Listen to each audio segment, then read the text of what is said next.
Before I tell you the biggest mistake of my life, let me ask you one question. What if I told you that the person quietly destroying your future isn't your boss? It isn't the economy. It isn't bad luck. It isn't even the people who doubt you. It's someone you've trusted every single day. Someone who wakes up with you every morning. Someone who whispers just 2 words that sound completely harmless. Tomorrow. For 32 years, I believed I had plenty of time. Tomorrow I would start the business. Tomorrow I would get in shape. Tomorrow I would call my father. Tomorrow I would chase the life I kept dreaming about. Then one ordinary Tuesday morning, my phone rang. Less than 30 seconds later, everything I believed about time, success, and life fell apart. That phone call forced me to face a truth most people never discover until it's too late. If you're ambitious but somehow keep putting your dreams on hold, don't skip this story. Because by the end of it, you'll never look at the word tomorrow the same way again. For most of my life, I believed failure looked dramatic. I thought it arrived like a car crash, a bankruptcy, a divorce, a diagnosis, something loud enough to shake your world. I was wrong. Failure is much quieter than that. It arrives one ordinary day at a time. It sounds like, "I'll do it tomorrow." My name is Michael Carter. I'm 68 years old. If you met me today, you'd probably think I figured life out. I own a successful business. I have a beautiful home. 3 incredible grandchildren. Friends who call me lucky. People often ask how I built the life I have now. They think discipline was always part of my character. They couldn't be more wrong. There was a time when I was the laziest ambitious person you could ever meet. That sounds impossible, doesn't it? How can someone be ambitious and lazy at the same time? Simple. I dreamed every single day. I just never acted on those dreams. At 34, I had notebooks full of business ideas. Shelves filled with books I promised myself I'd read. A gym membership I barely used. Goals written neatly on sticky notes covering my desk. Every morning I looked at those notes and smiled. Then I went right back to doing the same things I'd done yesterday. I wasn't wasting my life because I didn't care. I was wasting it because I believed I had time. Unlimited time. That's the lie youth whispers into your ear. You think next month will always come. You think next year will always be there. You think the people you love will wait forever. They won't. Back then, I worked as a sales manager for a manufacturing company outside Chicago. It paid well enough. Not enough to make me rich. But enough to keep me comfortable. Comfort is a dangerous place. People think failure comes from suffering. Sometimes it comes from comfort. Because comfort never asks you to grow. It only asks you to stay exactly where you are. Every weekday looked the same. The alarm rang at 6:30. I'd hit snooze 3 times. Promise myself I'd wake up earlier tomorrow. Skip breakfast because I was running late. Drive the same highway. Park in the same spot. Walk into the same office. Have the same conversations. Complain about the same problems. Drive home. Watch television until midnight. Repeat. Week after week. Month after month. Year after year. If routine could leave footprints, mine would have been carved into concrete. The strange thing was, I wasn't unhappy. I was just waiting. Waiting for motivation. Waiting for confidence. Waiting for the perfect opportunity. Waiting for the perfect moment. Here's something I wish someone had told me back then. The perfect moment is the most expensive lie you'll ever believe. One Friday evening, my best friend Daniel invited me over for dinner. Daniel and I had known each other since high school. We were the same age. Graduated together. Started our first jobs together. Dreamed about starting our own company together. The only difference was, Daniel had stopped waiting. 5 years earlier, he'd quit his secure job and opened a small construction business. At first, everyone said he was crazy. Including me. Especially me. I remember laughing when he told me, "You're giving up a stable paycheck for this?" He smiled. "I'm giving up a stable paycheck for a chance." I shook my head. "I'll wait until I have enough savings." Daniel looked at me for a long moment. Then he said something I didn't understand back then. "Mike, be careful. Waiting can become a lifestyle." I laughed. "I'll be fine." That conversation stayed with him. It didn't stay with me. When I arrived at Daniel's house that Friday night, he was standing in the backyard flipping burgers on the grill. His little daughter was chasing bubbles across the lawn. His wife was setting the table. The whole place felt alive. Not perfect. Just alive. Daniel handed me a drink and smiled. "So, when are you finally starting that business you've been talking about for 10 years? I laughed awkwardly. "Soon." He raised one eyebrow.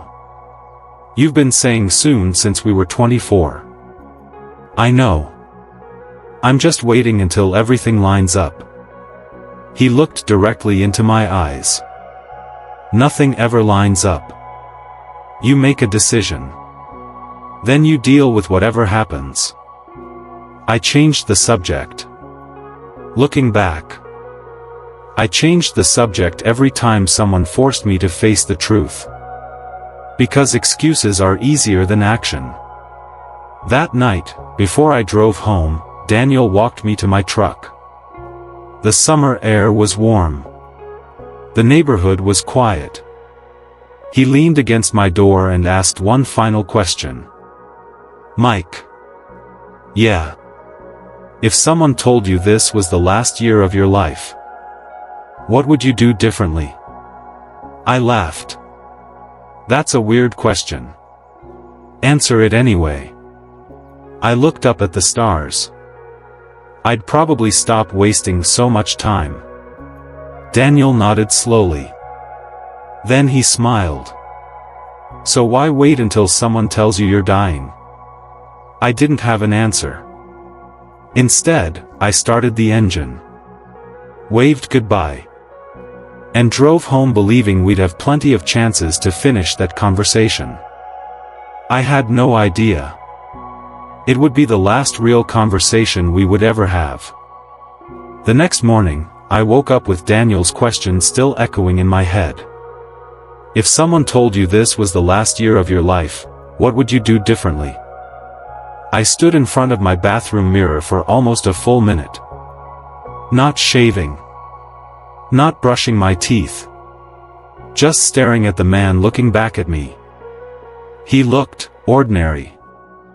Not unsuccessful. Not unhappy. Just ordinary. That frightened me more than failure ever could. Because ordinary has a way of making you believe you're safe. I made coffee, grabbed my notebook, and opened it for the first time in months. The first page read, "Business plan." I smiled. I had written those words almost 9 years earlier. The pages that followed were filled with ideas. Marketing strategies. Financial projections. Company names. Logos. Dreams. Everything except action. I closed the notebook. "I'll work on this tonight," I whispered. By lunchtime, I'd already forgotten about it. That was my life. I didn't quit. I postponed. People think procrastination looks like laziness. It doesn't. Sometimes it looks like being busy. Busy answering emails. Busy attending meetings. Busy watching one more episode. Busy scrolling for 20 minutes that somehow becomes 2 hours. Busy doing everything except the one thing that actually matters. Monday morning arrived. The office was exactly the same. Same fluorescent lights. Same stale coffee. Same conversations. The only thing that changed was Daniel. Around 11, he stopped by my office. He wasn't wearing a suit. He was covered in sawdust. His boots were dirty.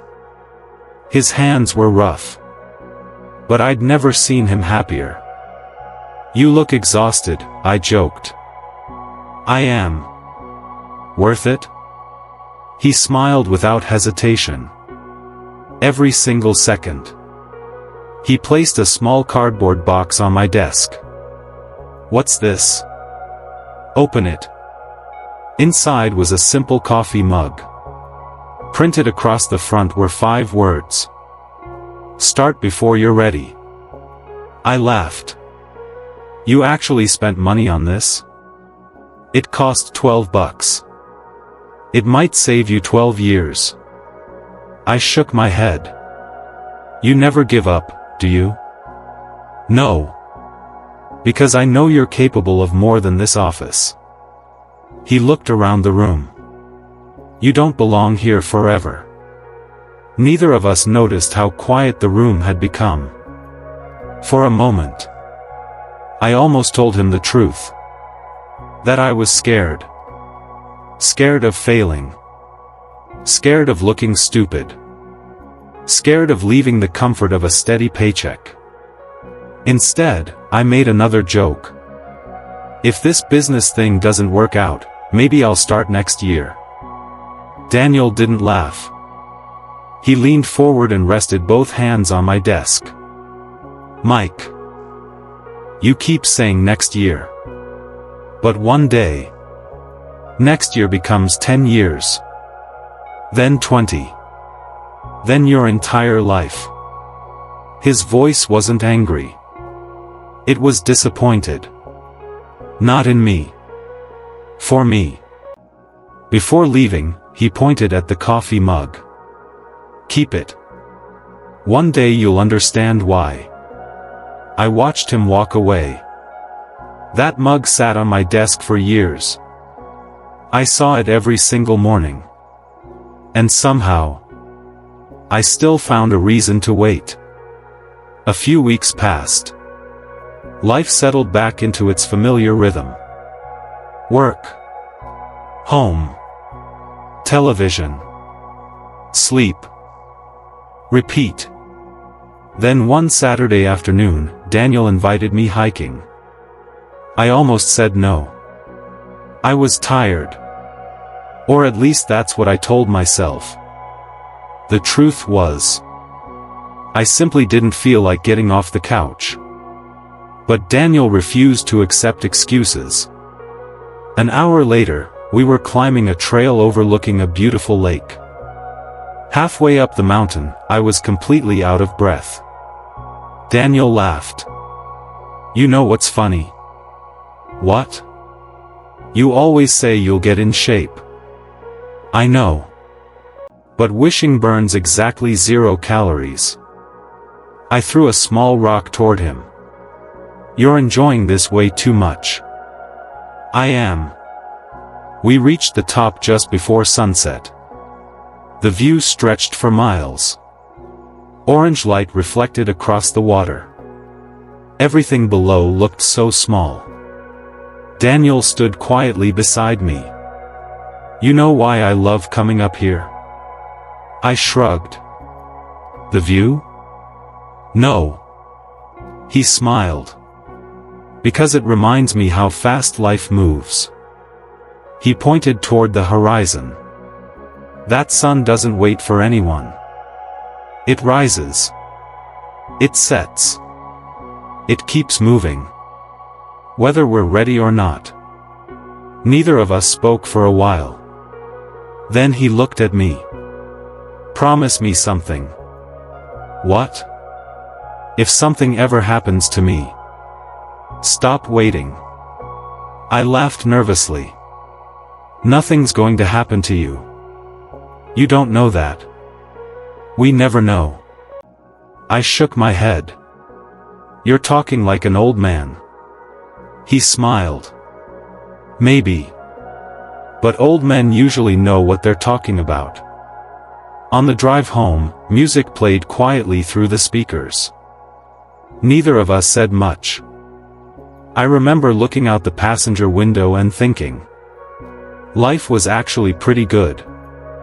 I had no idea that less than 48 hours later, everything would change with a single phone call.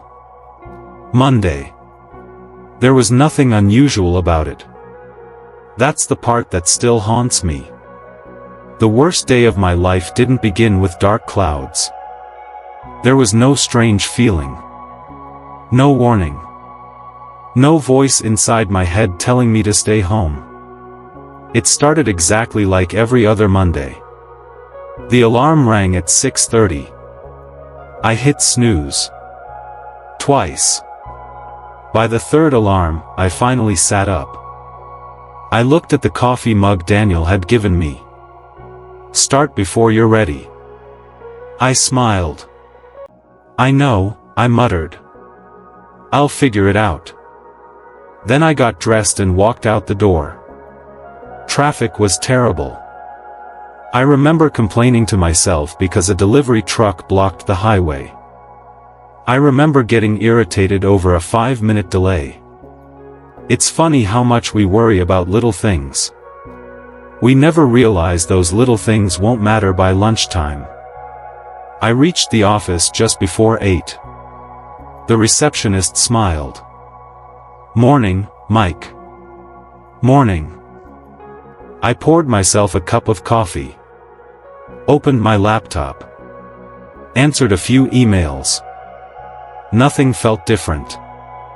Around 9:15, my phone vibrated. Daniel. I smiled. I answered immediately. What's up? He laughed. Nothing. I just wanted to see if you were still alive. Barely. I knew you'd already had 3 coffees. Only 2. Liar. We both laughed. Then he said something that would replay in my mind for years. I'm taking Emma to school this morning. You should come by tonight. Claire's making lasagna. I'll think about it. No.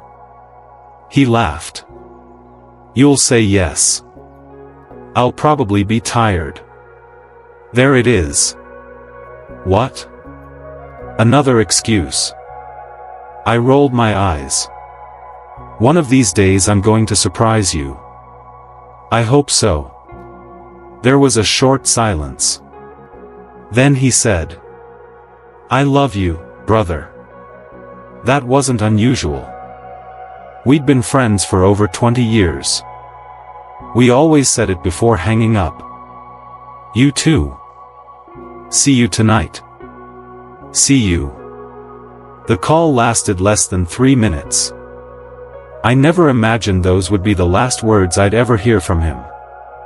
About 40 minutes later, my phone rang again. This time, it wasn't Daniel. It was Claire. His wife. The second I answered, I knew something was wrong. She wasn't speaking.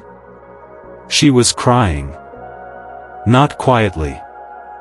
Not trying to hold it together. She was completely broken. Claire. What's wrong? All I heard was sobbing. My heart started pounding. Claire.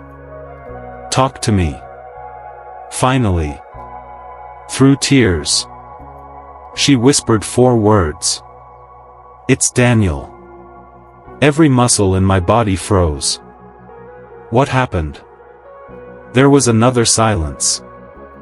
The kind of silence that lasts only a second, but somehow feels like a lifetime. Then she said the sentence that divided my life into 2 parts. Before and after. There was an accident. I stopped breathing. No. He was taking Emma to school. A truck. She couldn't finish. I stood up so fast my chair crashed onto the floor. People around the office turned to look at me. I didn't notice. Which hospital? Claire gave me the name. I grabbed my keys without saying a word to anyone. The drive should have taken 25 minutes. I honestly don't remember any of it.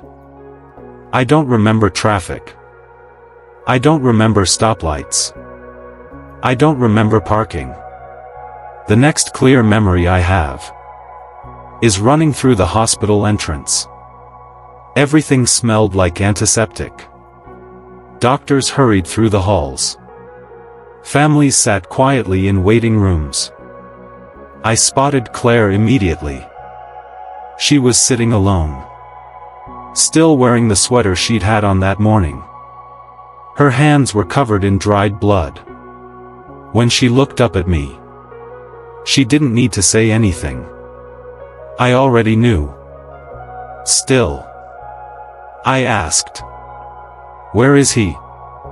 She slowly stood, walked toward me, and wrapped her arms around me. Then she whispered, "He didn't make it." The world became completely silent. I could see people walking around us. Doctors talking. Phones ringing. Children laughing somewhere down the hallway. But I couldn't hear any of it.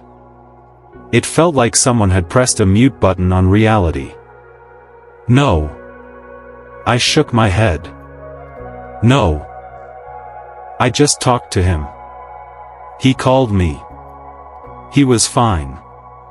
Claire nodded through tears. I know. He always called people he loved on Monday mornings. I felt my knees give out. I sat down against the wall, staring at nothing. Only 45 minutes earlier, we had laughed together. 45 minutes. That's all life needed. One ordinary drive to school. One distracted truck driver. 1 second. And 23 years of friendship were over. Hours later, after speaking with doctors and comforting Emma the best I could, I walked back to the parking lot. I unlocked my truck, sat behind the steering wheel, and completely broke down. Not because Daniel had died. At least, not only because of that. I cried because I remembered something he'd asked me just 2 nights earlier. If someone told you this was the last year of your life, what would you do differently? At the time, I thought it was just another conversation. Now, it felt like a warning I had completely ignored. As I sat there trying to understand how someone could disappear between breakfast and lunch, my eyes landed on the passenger seat. Daniel's coffee mug was sitting there. Start before you're ready. I picked it up with shaking hands. For the first time, those 5 words didn't feel motivational. They felt like a message from a man who would never get another tomorrow. And for the first time in 34 years, I became terrified of a word I had trusted my entire life. Tomorrow. People think grief arrives all at once. It doesn't. Grief is patient. It waits until everyone leaves. Until the phone stops ringing. Until the flowers begin to wilt. Then it quietly sits beside you. Every single day. Daniel's funeral was 4 days later. The church was completely full. People stood along the walls because there weren't enough seats. Construction workers, neighbors, old classmates, business owners. Even people who had only met Daniel once came to say goodbye.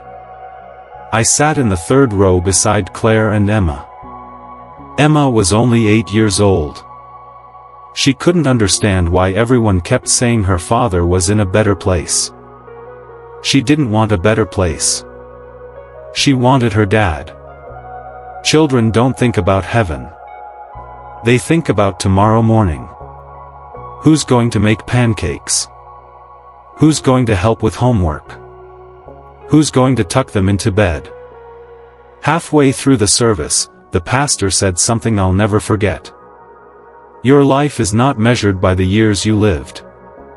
It's measured by the lives you changed while you were here. I looked around the room. Nearly every person was crying. Not because Daniel had been rich. Not because he had been famous. Because he had mattered. He had shown up. For everyone. I couldn't stop asking myself one question. If I died tomorrow, who would fill a church like this? Would anyone stand up and say, Michael changed my life? Or would they simply say, he worked a lot? After the service, people gathered outside beneath a gray sky. The wind was cold. Nobody seemed ready to go home. I watched people share stories about Daniel. One man said, he gave me my first job when nobody else believed in me. Another smiled through tears. He rebuilt my porch for free after my wife got sick. An elderly woman quietly whispered, he shoveled my driveway every winter for 6 years. Daniel had never mentioned any of this. He wasn't kind because people were watching. He was kind because that's who he was. Then someone walked toward me. It was an older gentleman. Maybe 80 years old. Silver hair. Weathered hands. A faded brown jacket. He carried himself with the quiet confidence of someone who had lived a full life. You must be Michael. I nodded. I'm Walter. I knew Daniel. He held out his hand. His grip was firm despite his age. He talked about you often. I forced a smile. I hope he said nice things. Walter chuckled. He said you were the smartest man he ever met. I looked away. If that's true, I did a terrible job proving it. Walter studied my face for a few seconds. You think this funeral is about death? It isn't. I frowned. It's about time. I didn't understand. He continued. Every funeral asks the same question. What did this person do with the time they were given? Nobody remembers how many emails you answered. Nobody remembers how many hours you spent watching television. Nobody remembers how comfortable you were. They remember the moments you chose to truly live. His words settled somewhere deep inside me. Before leaving, Walter reached into his coat pocket. He pulled out a small folded piece of paper. I want you to have this. What is it? Something Daniel asked me to give you. My heart skipped. He left this for me. Walter nodded. He gave it to me about 6 months ago. He said, if anything ever happens to me before Mike finally starts living, please make sure he reads this. My hands began to shake. I carefully unfolded the paper. There was only one sentence written in Daniel's handwriting. Stop waiting for permission to become the person you're meant to be. That was it. No signature. No explanation. Just one sentence. One sentence that somehow weighed more than every book sitting on the shelves in my house. I folded the paper and slipped it into my wallet. It never left that wallet again. That evening, I went home. The house felt strangely quiet. I turned on the television. Then turned it off. Nothing seemed important anymore. I walked into my home office, opened the closet, and pulled out every notebook I'd filled over the last decade. Business ideas, goals, plans, dreams. There were 17 notebooks. 17. Each one represented another version of the life I kept promising myself. I'll start next month. I'll wait until the economy improves. I'll wait until I save a little more. I'll wait until I have more confidence. The excuses were different. The result was always the same. Nothing changed. I sat on the floor surrounded by years of unfinished dreams. Then I noticed something. The oldest notebook was dated 11 years earlier. 11 years. I hadn't been building a future. I'd been collecting excuses. Around midnight, I walked into the kitchen to make coffee. As it brewed, I stared out the window. The neighborhood was silent.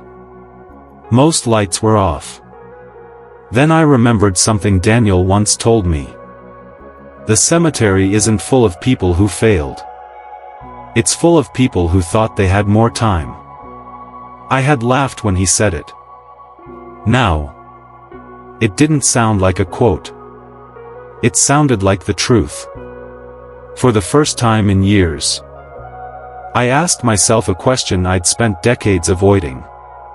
Not, what do I want? But, what is waiting costing me? The answer terrified me.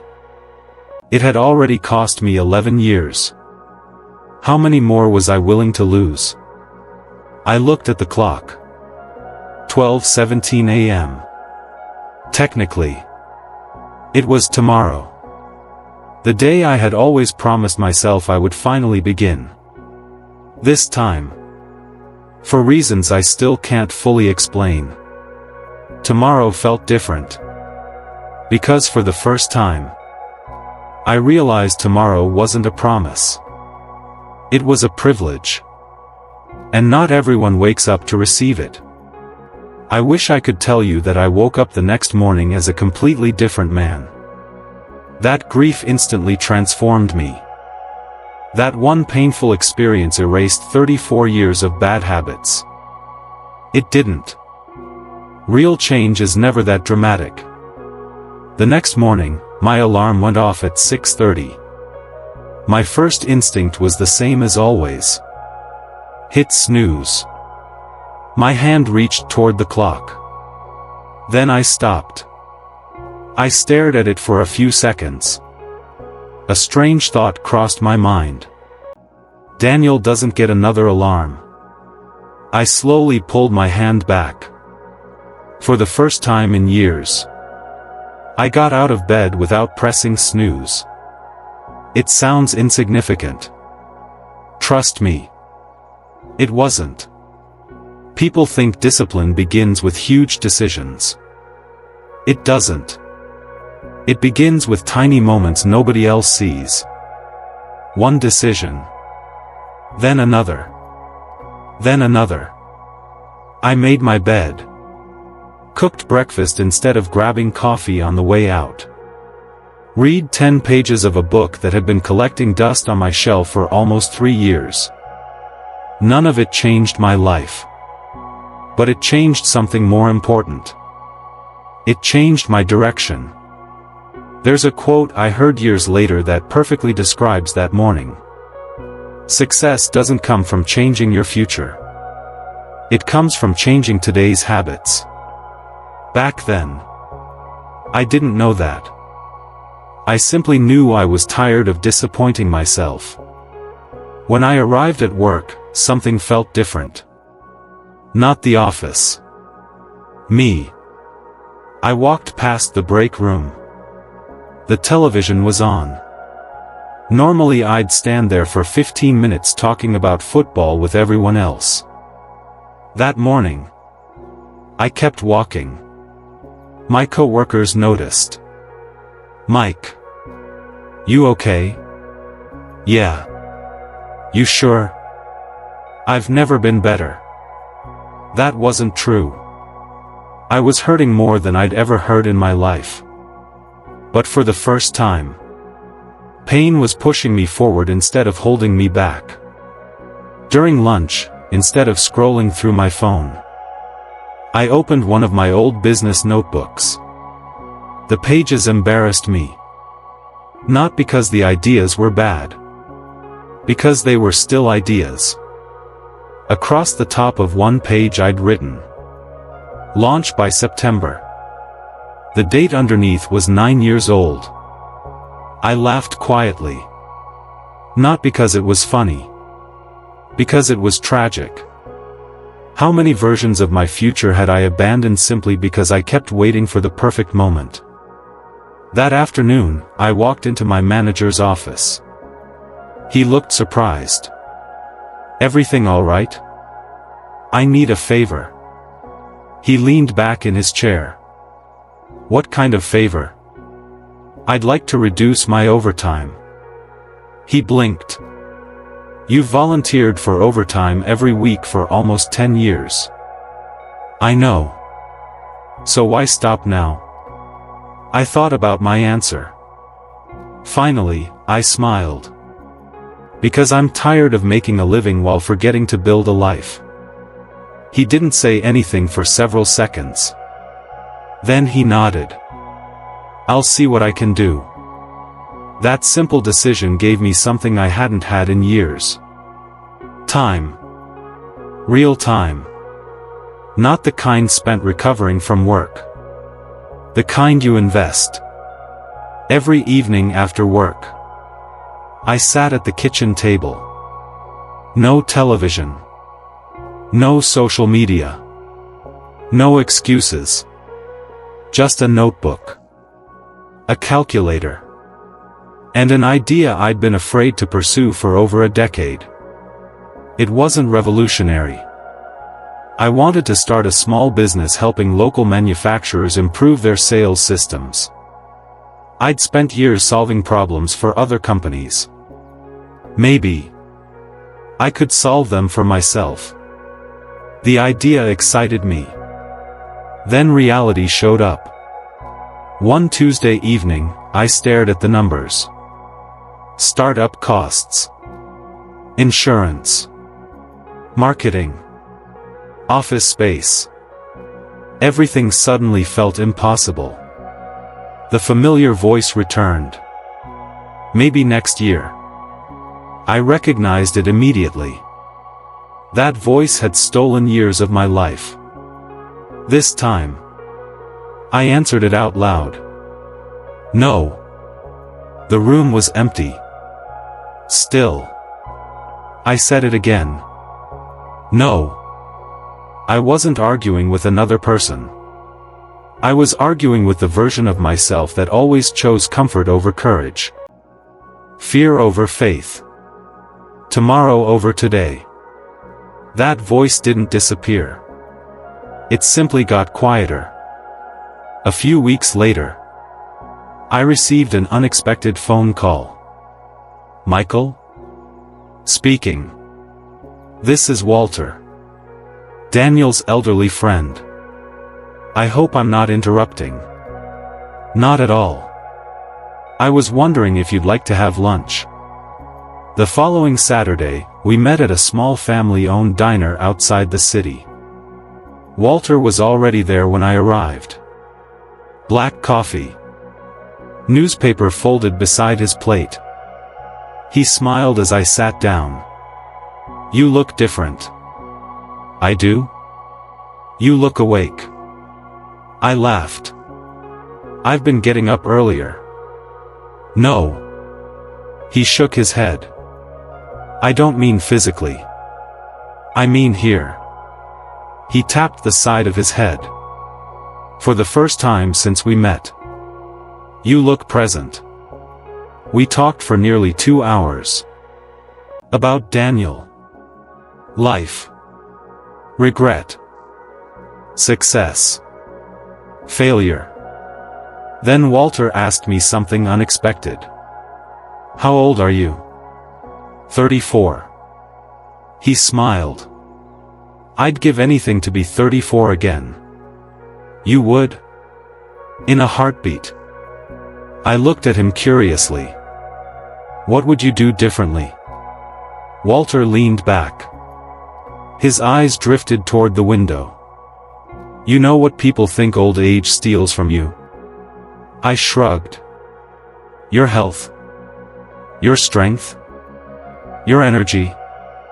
He smiled sadly. No. It steals your illusions. What do you mean? When you're young, you believe life is long. So you postpone. When you're old, you realize life was never long. You were simply distracted. His words hit me harder than he probably realized. He reached into his jacket pocket, pulled out a photograph. It showed a younger Walter standing beside a small hardware store. I bought that store when I was 32. He smiled. Best decision I ever made. What happened to it? I sold it after 40 years. Were you successful? Walter chuckled. Financially? Very. But that's not why I showed you the picture. He pointed toward the younger version of himself. See that smile? I nodded. That's the smile of a man who stopped waiting. I looked at the photo for a long moment. Then folded it back into his hand. As we stood to leave, Walter placed one hand on my shoulder. Michael. Yes? Don't honor Daniel by missing him. Honor him by changing because of him. I drove home in complete silence. Not because I had nothing to think about. Because for the first time in my adult life, I had something worth thinking about. That evening, I walked into my office, opened my notebook, and wrote 3 words across the top of a blank page. No more tomorrow. I didn't realize it then. But those 3 words were about to cost me everything I thought was safe. And give me everything I never believed I could have. Looking back now, I can tell you the exact moment my life began to change. It wasn't when Daniel died. It wasn't at his funeral.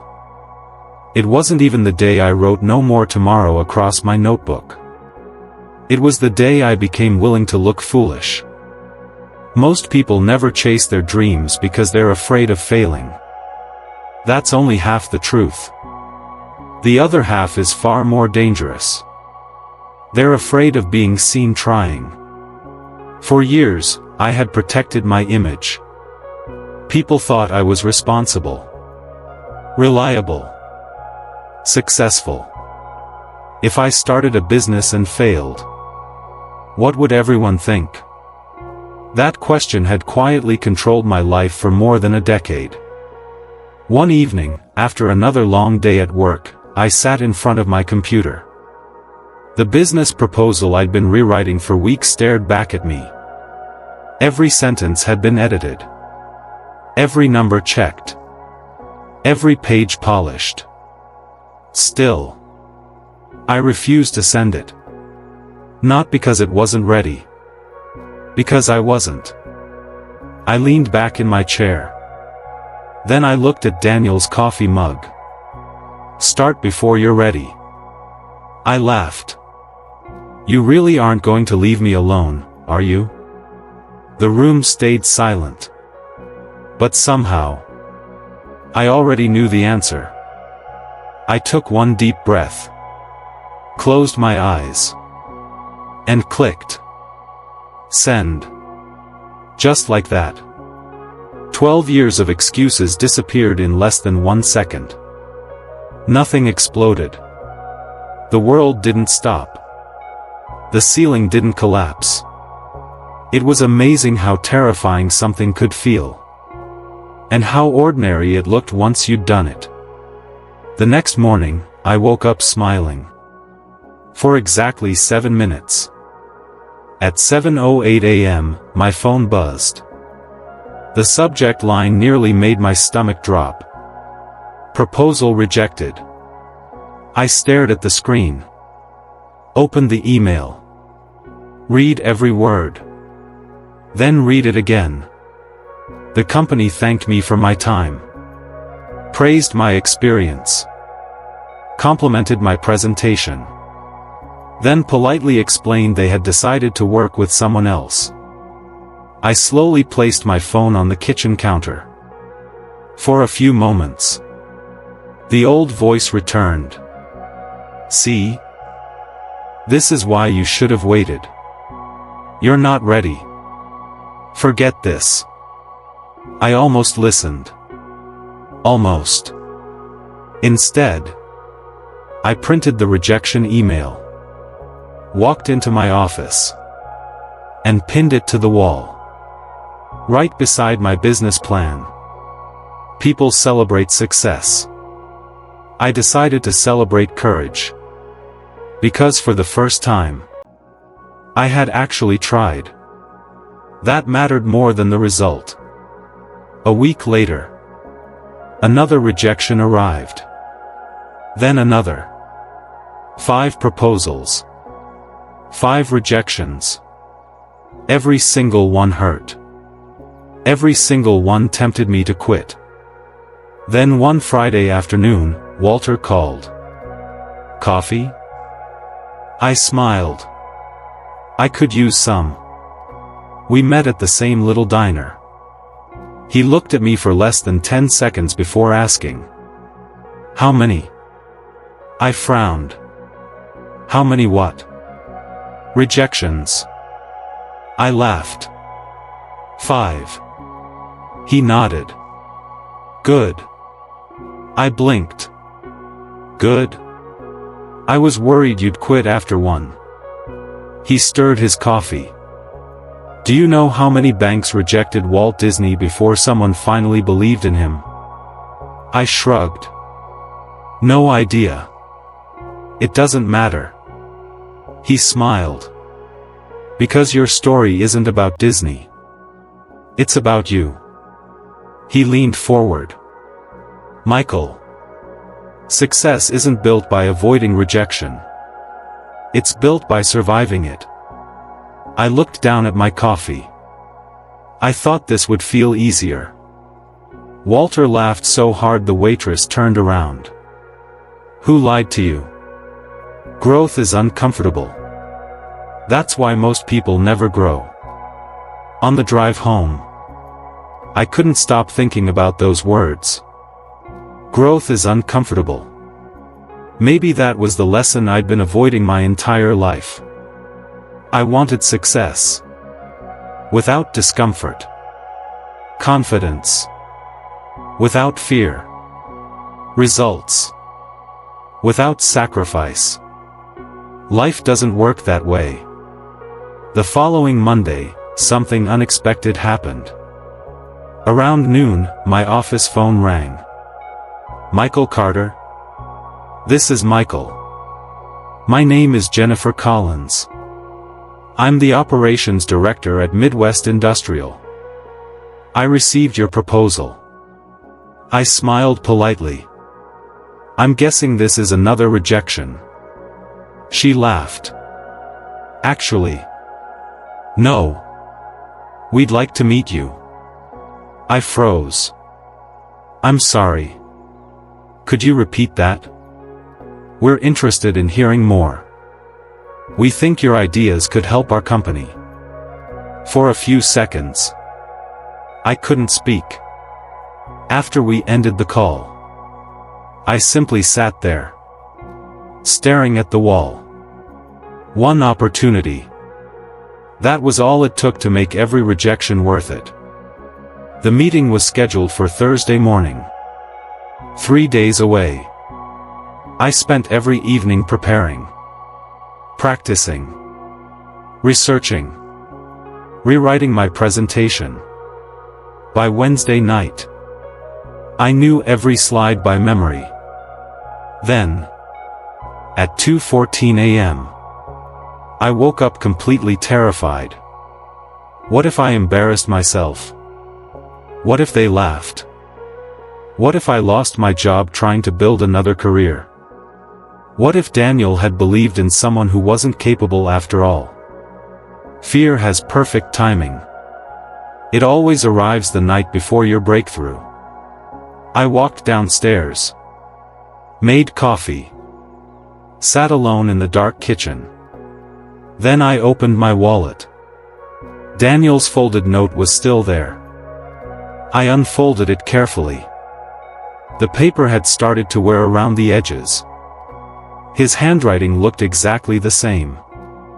Stop waiting for permission to become the person you're meant to be.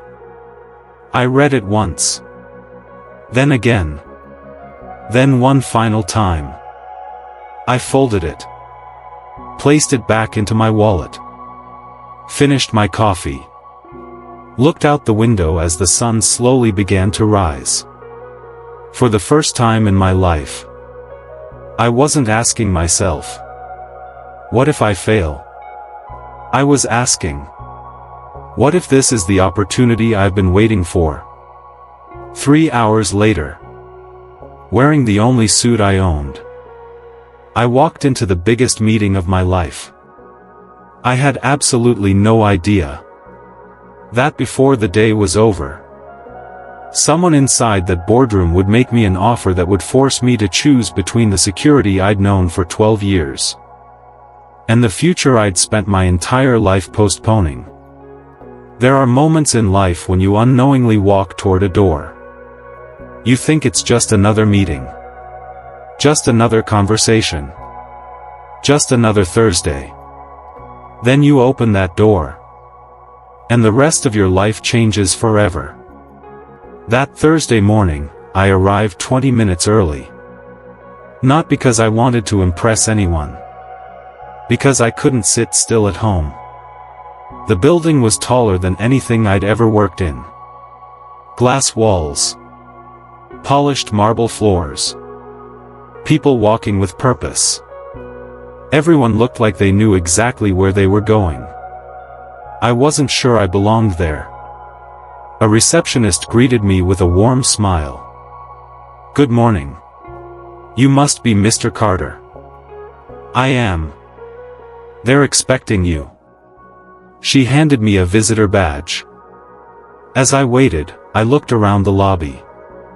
On one wall hung a quote in large steel letters. Opportunity rarely arrives when you feel ready. I couldn't help but laugh. It felt like Daniel was still finding new ways to talk to me. A few moments later, a woman in her early 40s walked toward me. She wore a navy blue suit and carried a tablet. Michael? Yes. I'm Jennifer Collins. It's nice to finally meet you. She shook my hand firmly. No need to be nervous. We're just having a conversation. I smiled. I'll try to remember that. She led me into a conference room overlooking downtown Chicago. 5 people were already seated around the table. Each of them had a copy of my proposal. That alone made my heart race. For years, those pages had existed only inside my notebooks. Now strangers were reading them. Jennifer looked at me. Whenever you're ready. I stood. Connected my laptop. Took one deep breath. Then I began. For the first 5 minutes, I was stiff. Every sentence sounded rehearsed. Every slide felt mechanical. Then something unexpected happened. One executive interrupted me. "Michael, can I ask you something?" "Of course. Why are you still working as a sales manager?"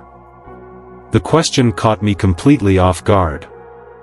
I hesitated. Finally, I answered honestly. "Fear." The room became silent. I continued. I kept waiting until I felt ready.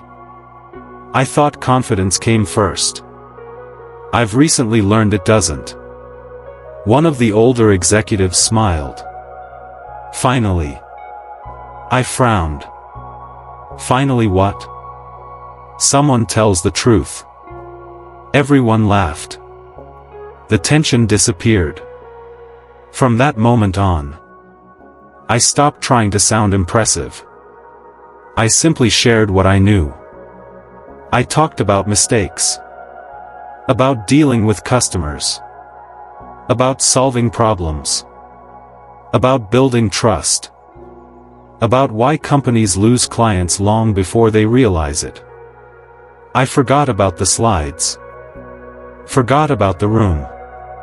Forgot about myself. For the first time in years, I wasn't performing.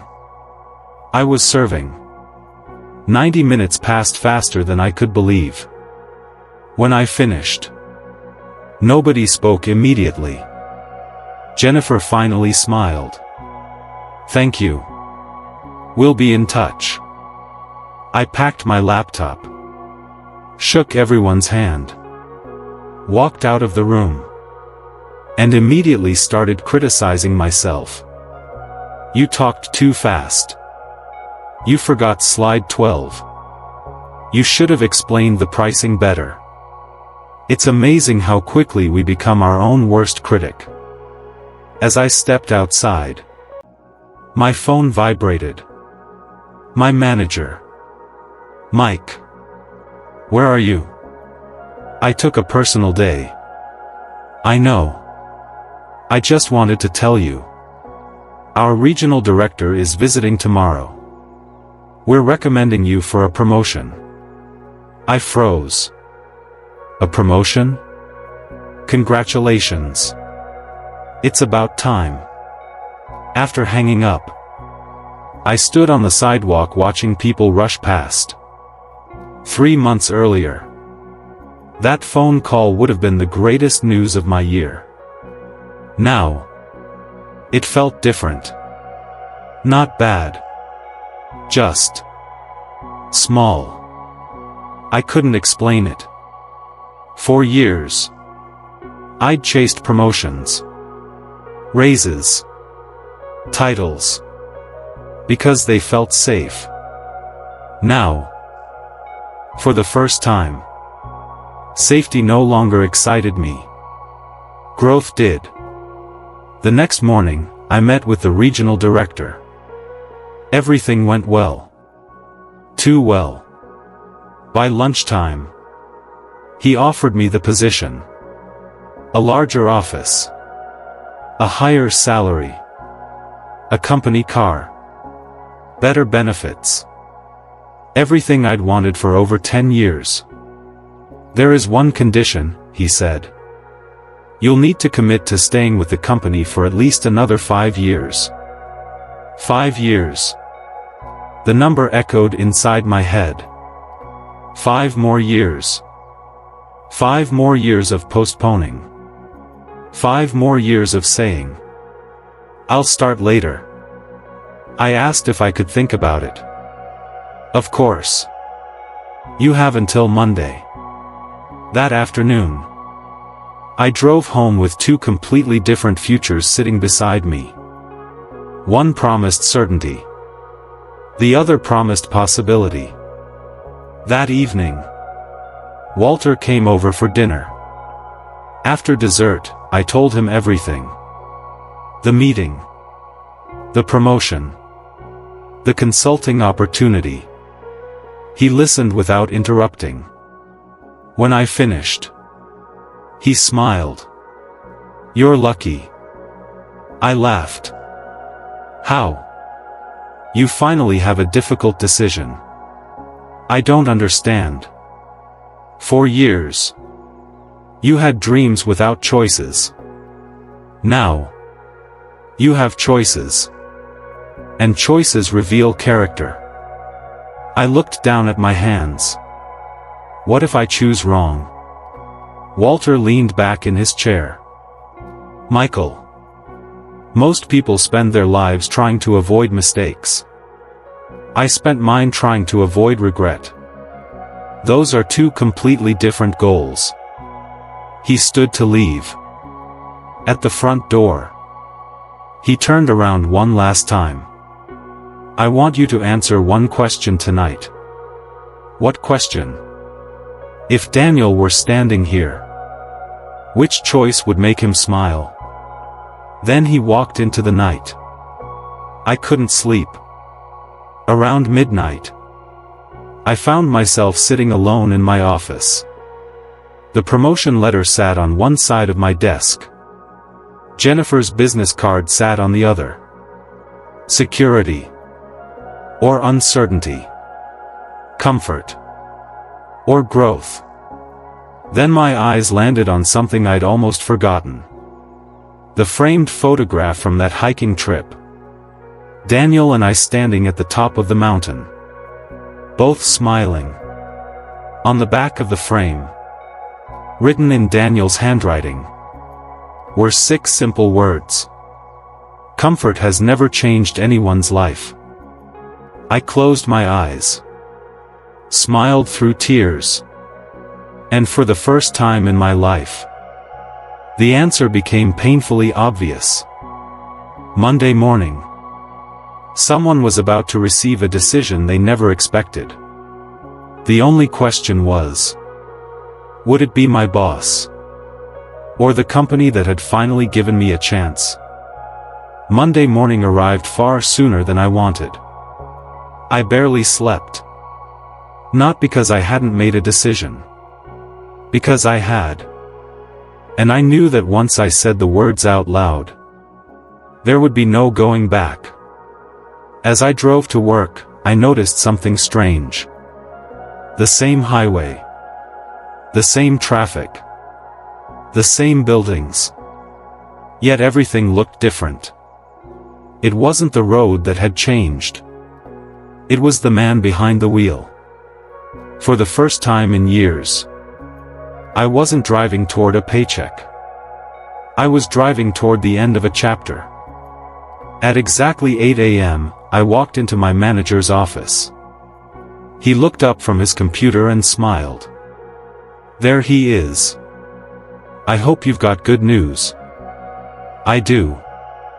He stood and extended his hand. Congratulations.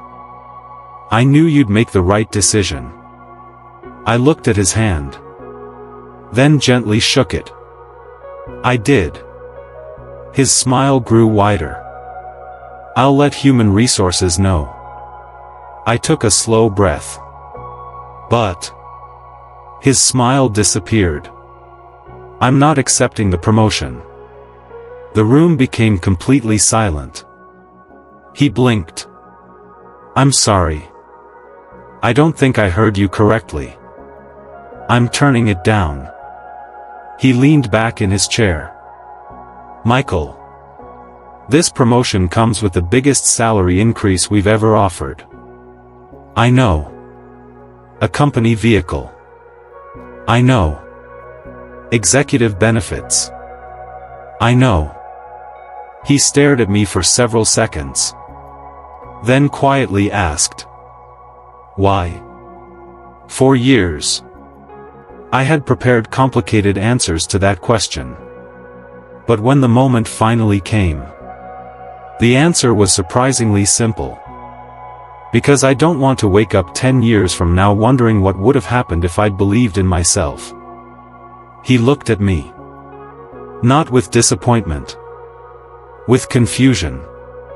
You've worked here 12 years. I have. You've earned this.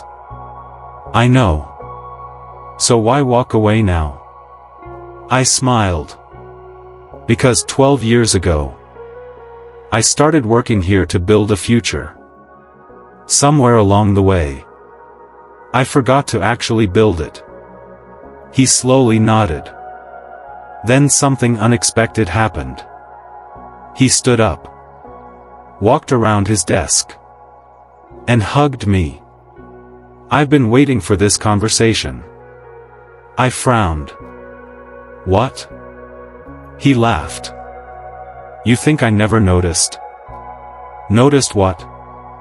Every Monday morning, you looked like a man living someone else's life. I didn't know what to say.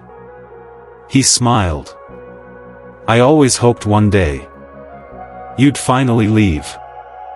Those words shocked me. You wanted me to quit? No. I wanted you to become who you were meant to be. He walked back to his desk. You know, I almost left this company 20 years ago. What stopped you? My fear. He looked down for a moment. I still wonder what my life would have looked like. His eyes met mine again. Don't spend the rest of yours wondering. I thanked him. Packed the few personal things from my office. A framed family photo. Daniel's coffee mug. A notebook. And the folded piece of paper from my wallet. As I walked toward the exit, something caught my attention.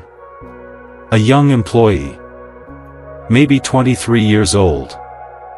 He was sitting exactly where I had sat 12 years earlier. Head down. Answering emails. Looking exhausted. I walked over. He looked up. Morning, Mike. Morning. I placed Daniel's coffee mug on his desk.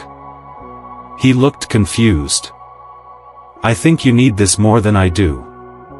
He picked it up, reading the words printed across the front. Start before you're ready. He smiled. I like that. I hope one day you understand it. I turned around, walked through the front doors, and for the first time in 12 years, I didn't know where I was going. It was terrifying. It was also the most alive I'd ever felt. The next morning, I walked into Jennifer Collins' office. She stood up immediately. I was hoping you'd come. I smiled. I almost didn't. But you did. She handed me a contract. We'd like to bring you on as an independent consultant. I looked through the pages. The money wasn't guaranteed. There were no benefits. No retirement plan. No paid vacation. Only opportunity. Jennifer watched my expression. Nervous? Terrified? She laughed.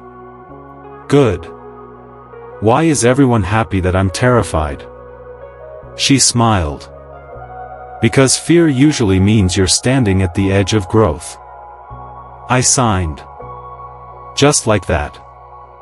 Michael Carter, sales manager, stopped existing.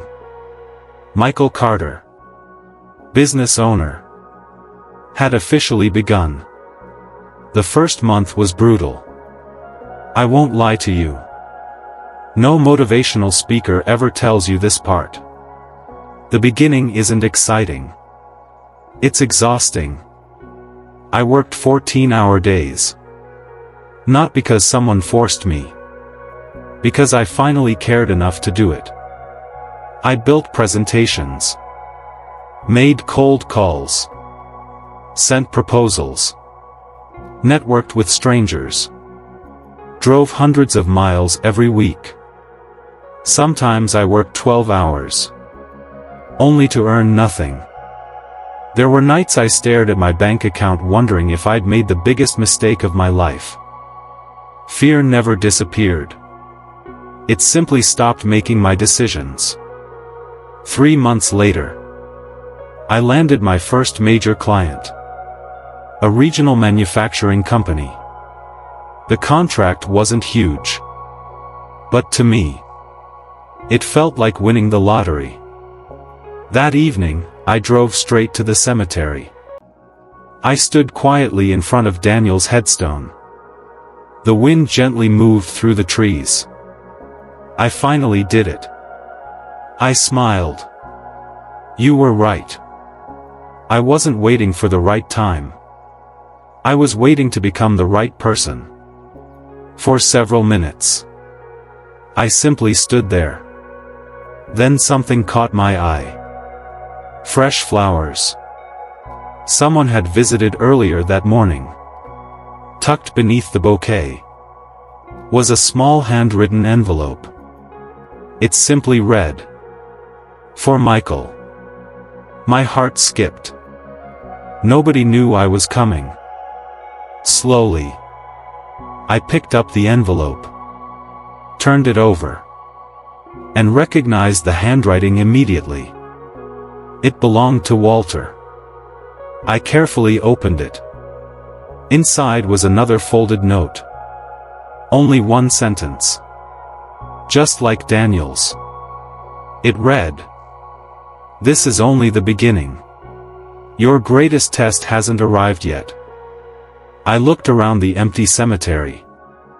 Walter was nowhere in sight. I had no idea what he meant. But deep inside, I felt something shift. Because life has a strange way of doing this. Just when you think you've reached the finish line, it quietly introduces you to the next mountain. When I was younger, I believed success would solve all my problems.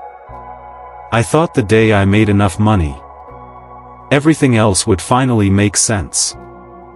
I couldn't have been more wrong. Success doesn't eliminate your struggles.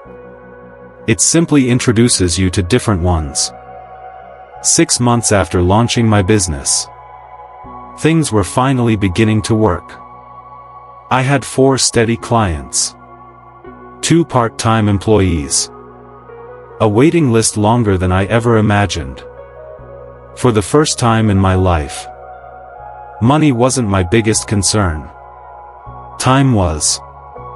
Every opportunity brought another responsibility. Every client needed something. Every email felt urgent. Every phone call seemed important. One evening, I looked at the clock. 9:47 p.m. I was still sitting behind my desk. My dinner had gone cold. Again. Outside my office window, the sun had disappeared hours ago. I rubbed my eyes and leaned back. Something felt strangely familiar. The long hours. The endless work. The constant exhaustion. It reminded me of someone. Me. 5 years earlier. Only this time, the paycheck had a different name. The next morning, I drove to Walter's house. He lived in a quiet neighborhood about 40 minutes outside the city. A small white cottage. Blue shutters. A garden filled with roses. Nothing extravagant. Just peaceful. Walter opened the door before I even knocked. He smiled. "I was wondering when you'd show up. You knew I was coming?" He laughed. "No. But successful people eventually ask the same question." I frowned. "What question? Is this all there is?" I stood there silently. Because somehow, he already knew why I'd come. We sat on his back porch overlooking the garden. He poured 2 cups of coffee. Neither of us spoke for several minutes. Finally, I broke the silence. "I think I'm making the same mistake again." Walter nodded. "I know." I blinked. "You know? You've started working 12-hour days again. How did you?" He smiled. Because you have dark circles under your eyes. You answered 2 emails while walking from your car. And you've looked at your phone 11 times since sitting down. I slowly placed my phone face down on the table. I built this business so I could have freedom. Walter took a sip of coffee. And now? I feel like I work for it. He nodded. That's because you forgot something. What? The goal was never to become successful. It was to become free. Those words settled heavily in my mind. I'd spent years escaping one prison, only to build another. Walter stood up. Come with me. He led me toward the back of his property. There was a large oak tree standing alone near the fence. Its branches stretched in every direction. Strong. Balanced. Beautiful. You like this tree? I smiled. It's incredible. Walter placed one hand on the trunk. I planted it 46 years ago. I looked up. It must have taken decades. It did. He pointed toward the thick branches. Do you know why it survived every storm? I shook my head. Because every winter, I cut healthy branches off. I frowned. You cut healthy ones? Yes.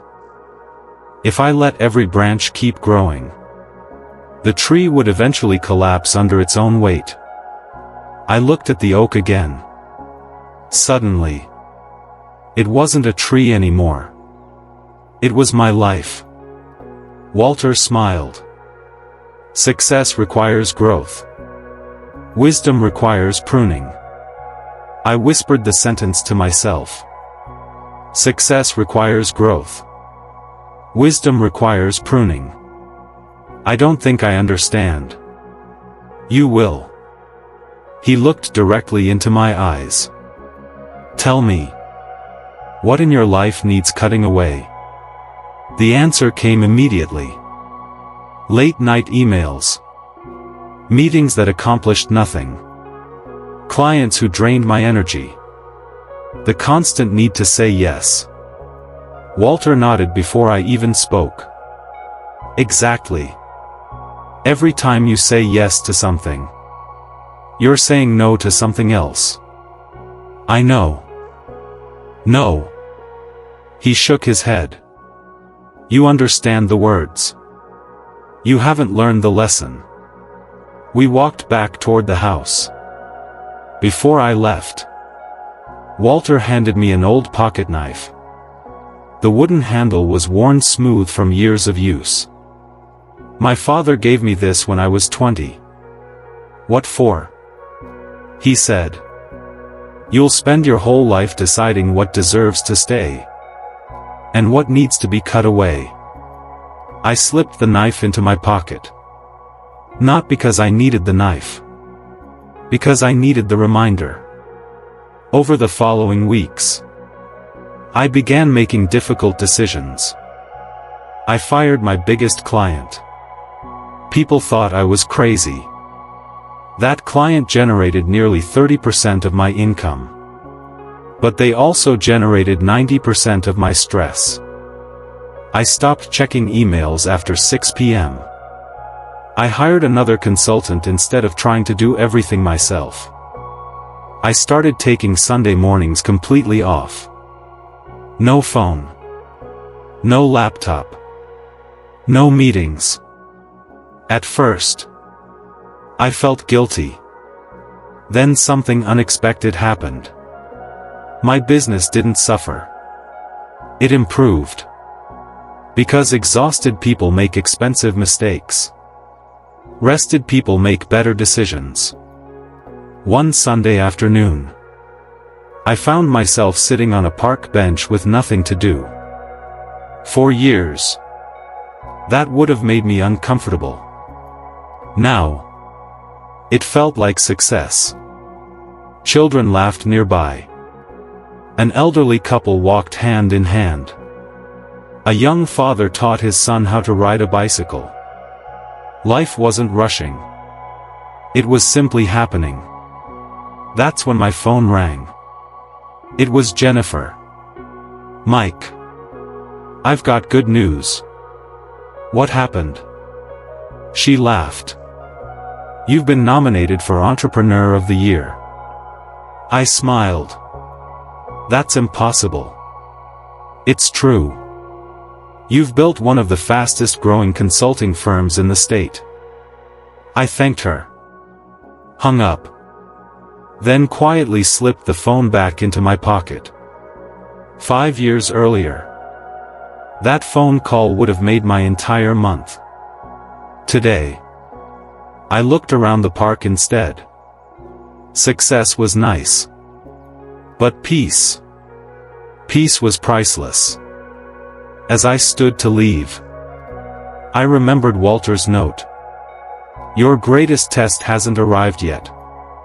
For the first time, I wondered if the test had nothing to do with money. Maybe the real challenge wasn't becoming successful. Maybe it was learning how to stay human after success finally arrived. I had no way of knowing that only 3 days later, one unexpected knock on my office door would answer that question forever. 3 days later, around 4:30 on a quiet Wednesday afternoon, someone knocked on my office door. I looked up from my laptop. "Come in." The door opened slowly. A young man stepped inside. Maybe 25 years old. Dark hair. Wrinkled dress shirt. Eyes that looked exhausted. He stood there for a few seconds without speaking. Finally, "Mr. Carter?" "That's me. My name is Ethan. I hope I'm not interrupting." "Not at all. What can I do for you?" He remained standing. His hands were shaking. "I don't need business advice. I need life advice." I smiled. "I think you've got the wrong office." He shook his head. "No. I've watched every interview you've ever given. People keep talking about how you built this company. But that's not why I'm here." He swallowed hard. "I want to know how you stopped wasting your life." The room fell silent. For a moment, I didn't see Ethan. I saw myself. 34 years old. Full of dreams. Completely trapped by tomorrow. I pointed toward the chair. "Sit down." He sat. Still nervous. Still unsure. "Tell me your story." He took a deep breath. "I've wanted to start my own design business for 4 years. I've bought courses. I've read books. I've saved money. I've written plans. But every time I'm about to begin, I freeze." "What are you afraid of?" He answered without hesitation. "Failing." I smiled gently. "No." He looked confused. "No? That's not what you're afraid of." He frowned. "Then what am I afraid of?" "Being seen failing." His eyes widened. I continued. "Failure is private. Embarrassment is public. Most people don't fear losing. They fear other people watching them lose." He stared at me in complete silence. That's exactly it." I nodded. "I know. Because that used to be me." For the next hour, I told him everything. About Daniel. The phone call. The funeral. Walter. The business. The failures. The rejection letters I had framed instead of throwing away. When I finished, neither of us spoke. Finally, Ethan smiled. "So, what's the secret?" I laughed. "There isn't one. There has to be." "There isn't." "Then how did you change?" I leaned back in my chair. "One decision." He waited. I stopped negotiating with my excuses. He wrote the sentence down immediately. Then looked up again. "If you could go back and talk to your younger self, what would you say?" I didn't answer right away. Instead, I opened the bottom drawer of my desk. Inside, wrapped in an old cloth, was Daniel's coffee mug. I hadn't used it in years. Not because I'd forgotten it. Because I wanted to protect it. I placed it on the desk between us. Ethan read the words. "Start before you're ready." He smiled. I love that. So did my best friend. He gave it to me. He believed I'd need it one day. What happened to him? I looked out the window. He ran out of tomorrows. The room became completely still. After a long silence, Ethan quietly asked, "Do you ever stop missing him?" I smiled sadly. "No. You just stop letting the pain go to waste." He nodded. I could tell something inside him had shifted. As he stood to leave, he reached into his backpack, pulled out a notebook, and placed it on my desk. "Can I show you something?" I opened it. The first 100 pages were filled with business ideas, marketing plans, sketches, goals. Every page ended the same way. "Start next month." I closed the notebook and handed it back. "You know what this is?" He sighed. "My unfinished future." I shook my head. "No. It's proof that you've already spent years preparing. The only thing missing is permission." He looked at me. "I've been waiting for someone to tell me I'm ready." I smiled. "I'm not going to do that." His face fell slightly. "Why not?" "Because nobody ever gave me permission. And if I give it to you, you'll spend the rest of your life looking for someone else's approval." I stood up, walked around the desk, and handed him Daniel's coffee mug. He looked shocked. "I can't take this." "Yes. You can. But it belongs to you." It belonged to the man who changed my life. And I think he'd want it to keep changing lives. Ethan held the mug carefully, almost as if it were made of glass. His eyes filled with tears.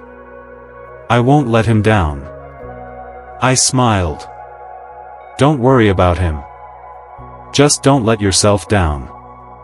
He thanked me, walked to the door, then stopped, turned around. "I'll start tomorrow." I raised one eyebrow. He laughed. "No." He smiled wider. "I'll start tonight." After he left, I stood alone in my office, looking at the empty spot where the mug had sat for so many years. For the first time, it felt exactly where it belonged. I didn't realize it then. But Ethan's visit wasn't the end of the story. It was the beginning of a legacy. Because sometimes, the greatest success in life isn't building a business. It's becoming the reason someone else finally begins. Life has a strange sense of timing. Just when you begin believing you've finally figured everything out, it quietly reminds you, you're still a student. 2 weeks after Ethan visited my office, I received another phone call. It was Jennifer. Her voice sounded different. Not excited. Not professional. Concerned. "Mike. Are you busy? I can make time." "It's Walter." My heart immediately tightened. "What happened?" "He's in the hospital." For a second, I couldn't speak. The man who had carried everyone else's burdens needed someone to carry his. I grabbed my keys without another word. The hospital was nearly an hour away. The entire drive. One memory kept replaying. Walter standing beneath that old oak tree. Success requires growth. Wisdom requires pruning. Back then, I thought he was teaching me about business. Now I realized, he was teaching me about life. When I arrived, Jennifer was waiting outside his room. She smiled softly. "He's been asking for you." "How is he?" She hesitated. "He'll tell you." That answer frightened me more than any diagnosis. I slowly opened the door. Walter was sitting up in bed. The oxygen tube beneath his nose looked completely out of place. He had always seemed unbreakable. Now, he looked smaller, older. But the moment he saw me, he smiled. "There you are." I forced myself to smile back. "You scared me." "I've been trying to do that for years." We both laughed. Even in a hospital room, Walter somehow made everything feel lighter. I pulled a chair beside his bed. "So, what did the doctors say?" He looked out the window before answering. "They're honest people." I already knew what that meant. "How long?"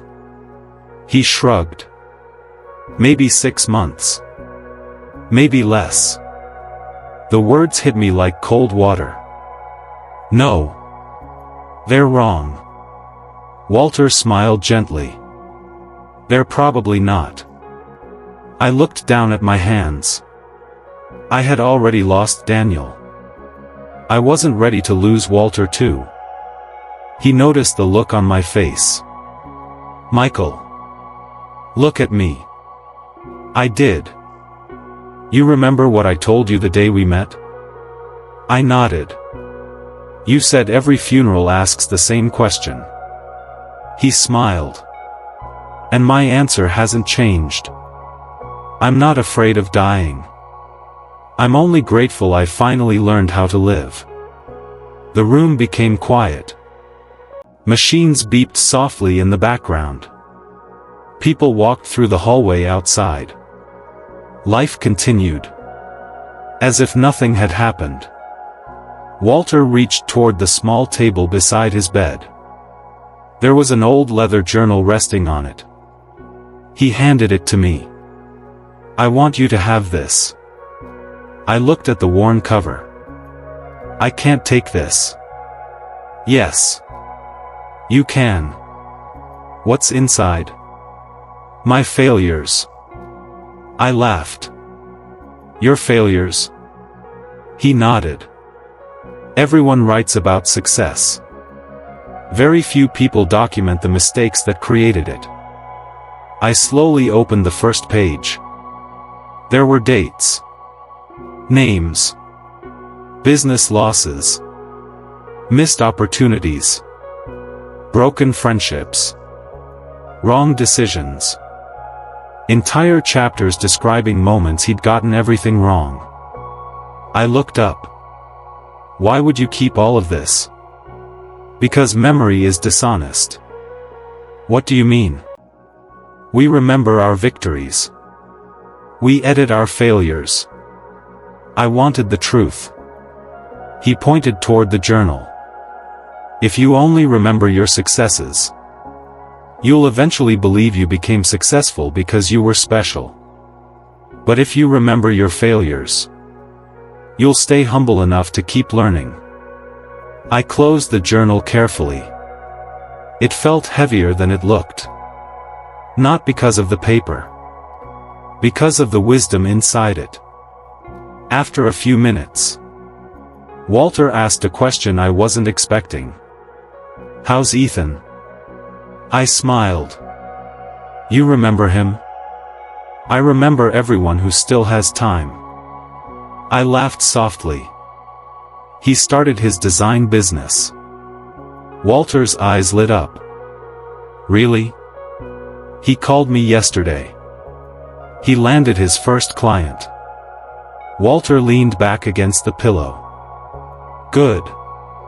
Then Daniel's coffee mug found the right home. For a while, neither of us said anything. Then Walter looked toward the window again. "You know what my biggest regret is?" I waited. "I spent 40 years believing I had to earn rest."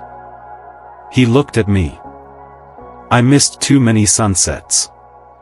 I skipped too many family dinners. I postponed too many conversations. I always believed I'd have another chance." His voice became quieter. "The strange thing is, I became wealthy, but I can't buy back a single afternoon." I felt my throat tighten. He smiled gently. "Promise me something. Anything. When you leave here today, go somewhere beautiful." I looked confused. "What?" "A park. A beach. A mountain. I don't care. Just go. And don't take your phone." I laughed. "That's your final assignment?" "No." He smiled. "That's today's assignment. The final one comes later." As I stood to leave, Walter called my name one last time. "Michael." "Yes?" "People think life is measured by birthdays." He slowly shook his head. "It isn't. It's measured by the number of moments you were fully present." I nodded. "I'll remember that." "No." He smiled. "You'll live it." I walked out of the room carrying his journal under one arm. My phone buzzed 5 times before I reached the parking lot. Emails. Messages.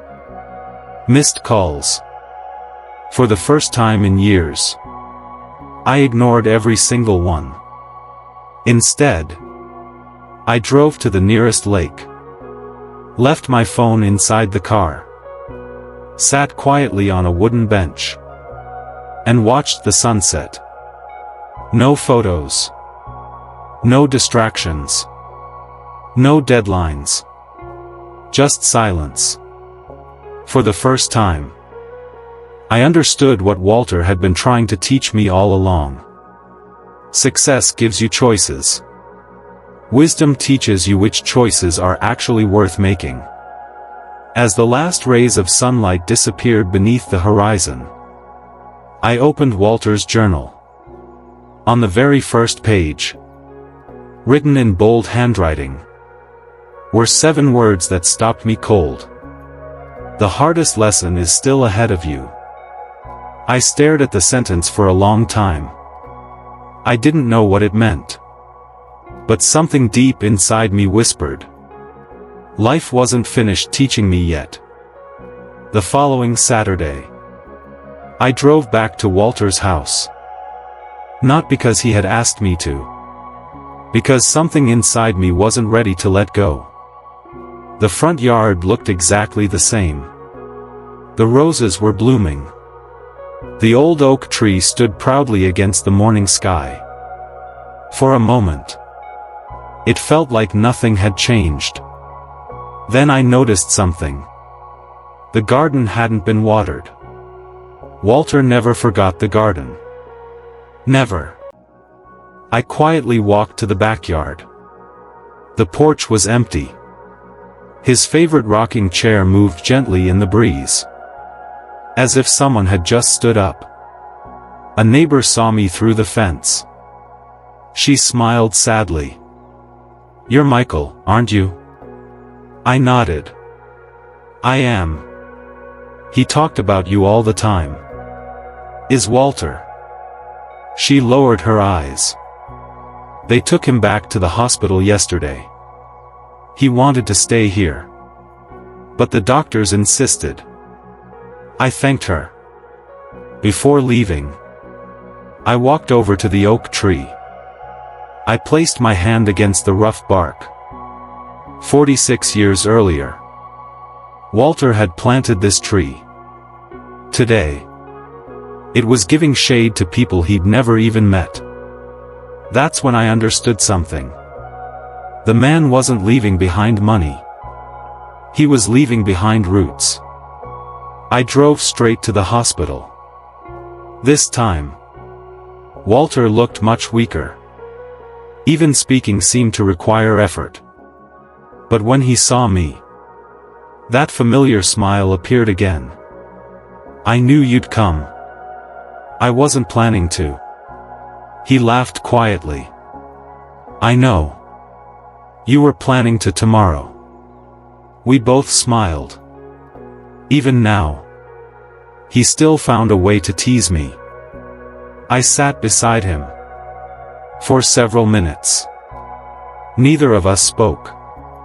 Eventually, Walter broke the silence. "Tell me something." "What? Are you happy?" The question caught me off guard. "Not." "Are you successful?" "Not." "Is business good?" "Just." "Are you happy?" I thought about it.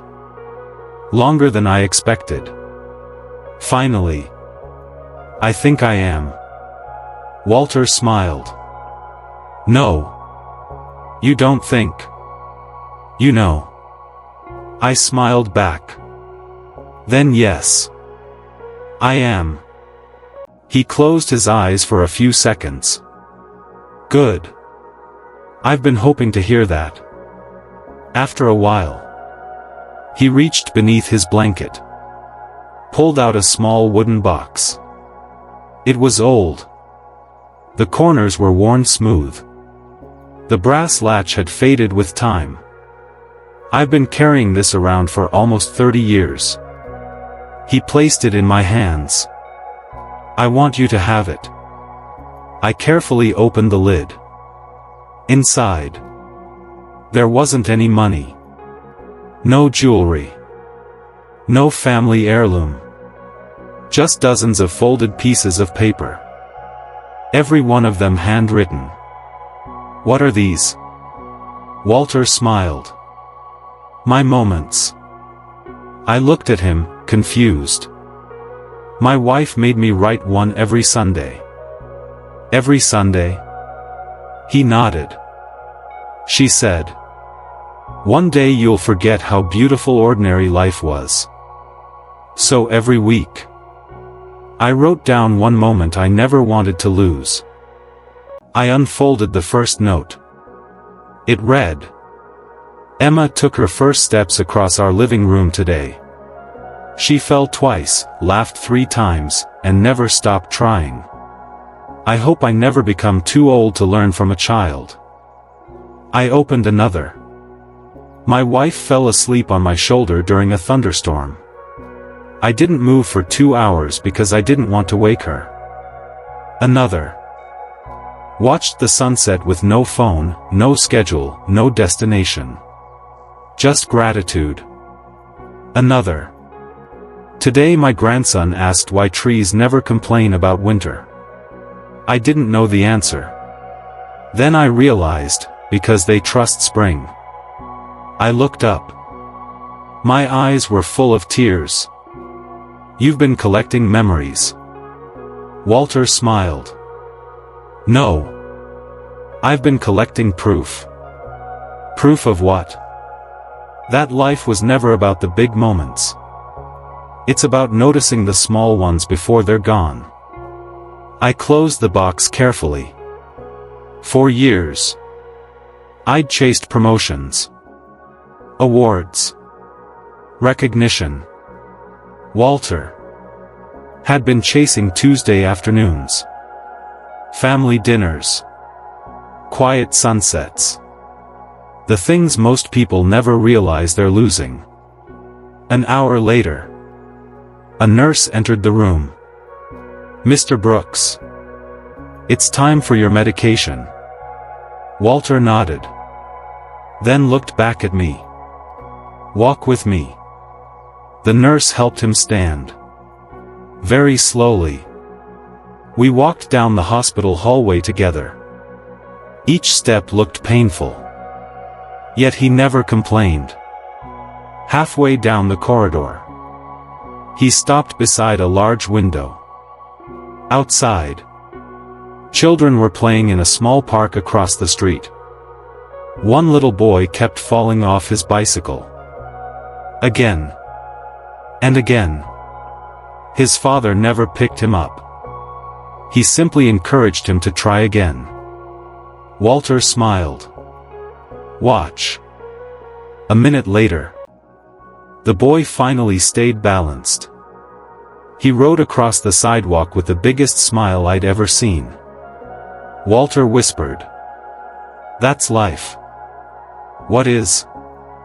We spend years trying to protect people from falling, when the real miracle happens because they got back up. He looked at me. "You know why your story matters?" I shook my head. Because people don't need another successful man. They need proof that ordinary people can change. His breathing became heavier. The nurse gently touched his arm. "We should head back." Walter nodded. As we turned around, he suddenly stopped. "There it is." "What?" "My final lesson." I frowned. "What do you mean?" He smiled peacefully. "I've spent my whole life teaching people how to live. But today, I'm teaching you how to leave." I felt my chest tighten. "No. Don't say that." He gently squeezed my hand. "Michael, every person you love will one day become a memory. You cannot stop that. But you can decide what kind of memory they'll become." Tears rolled down my face. He smiled. "Promise me, you'll never become so busy building a future that you forget to live today." "I promise. No matter how successful you become. I promise. No matter how much money you make. I promise. No matter how many people know your name. I promise."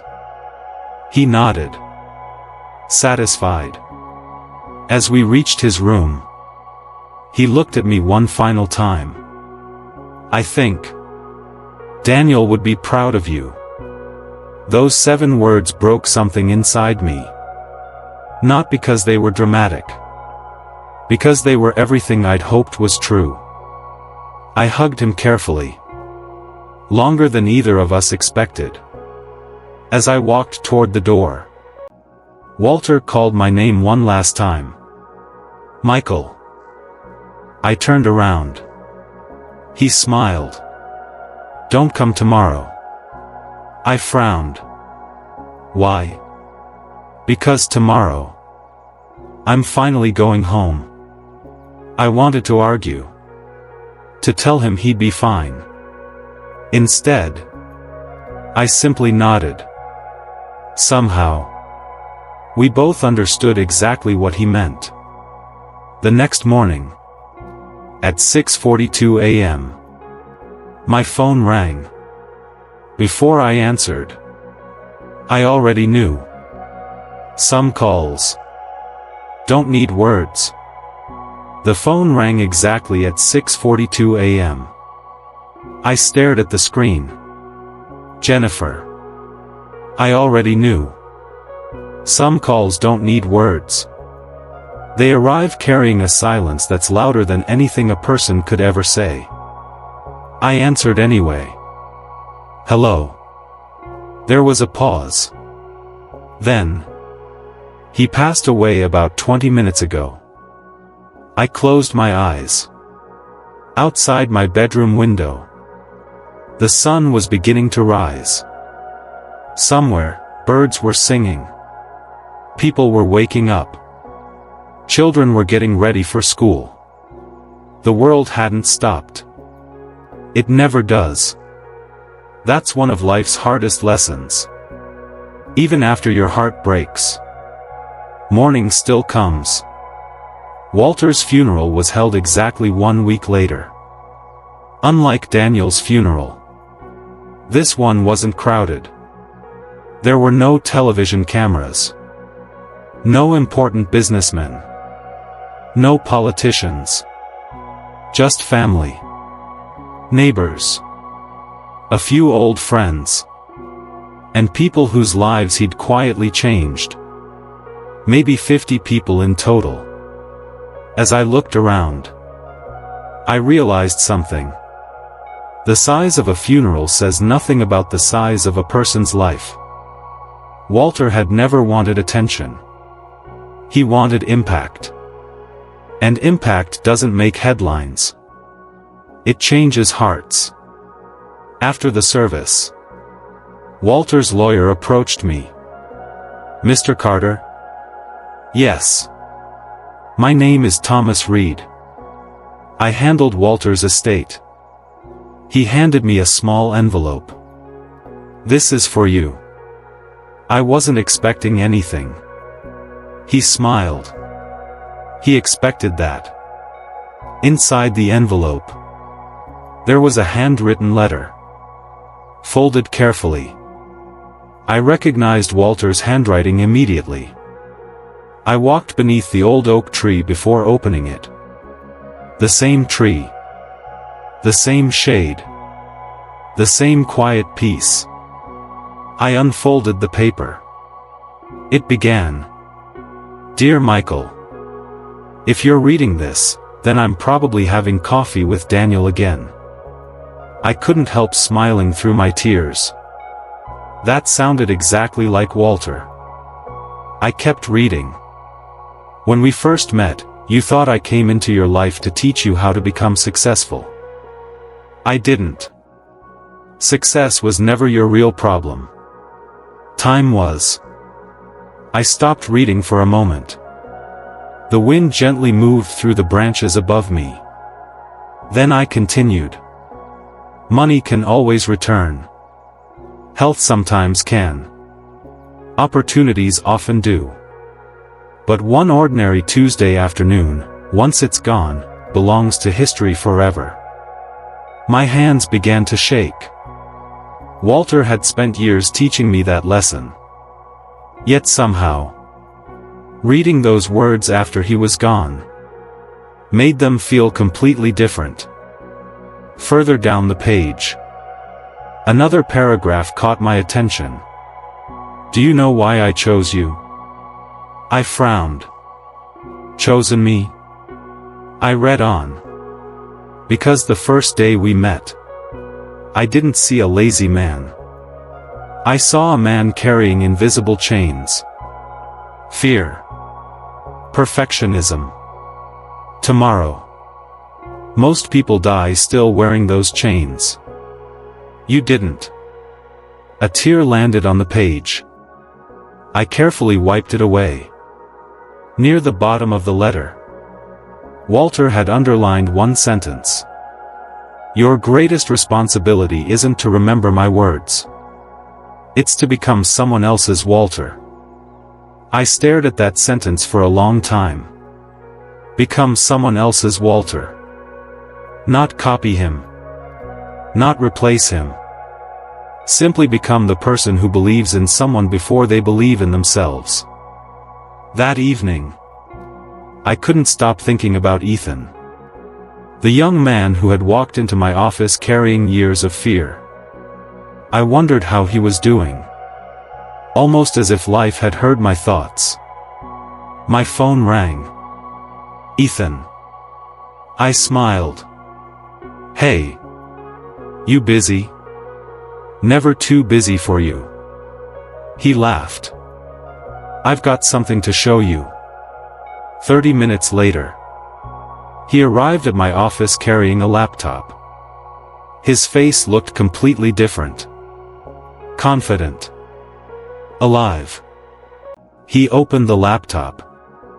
My company crossed $1 million in revenue today. I stared at the screen. You did it. No. He shook his head. We did it. I smiled. You did the work.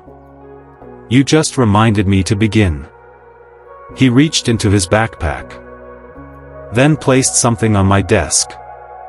Daniel's coffee mug. I looked at him, confused. I thought this belonged with you. He smiled. It helped me become the man I wanted to be. Now someone else needs it. I picked up the mug. Ran my fingers across the words. Start before you're ready. For years, I'd believed that mug was my greatest treasure. Now I realized. Its value had never been in owning it. Its value was in passing it forward.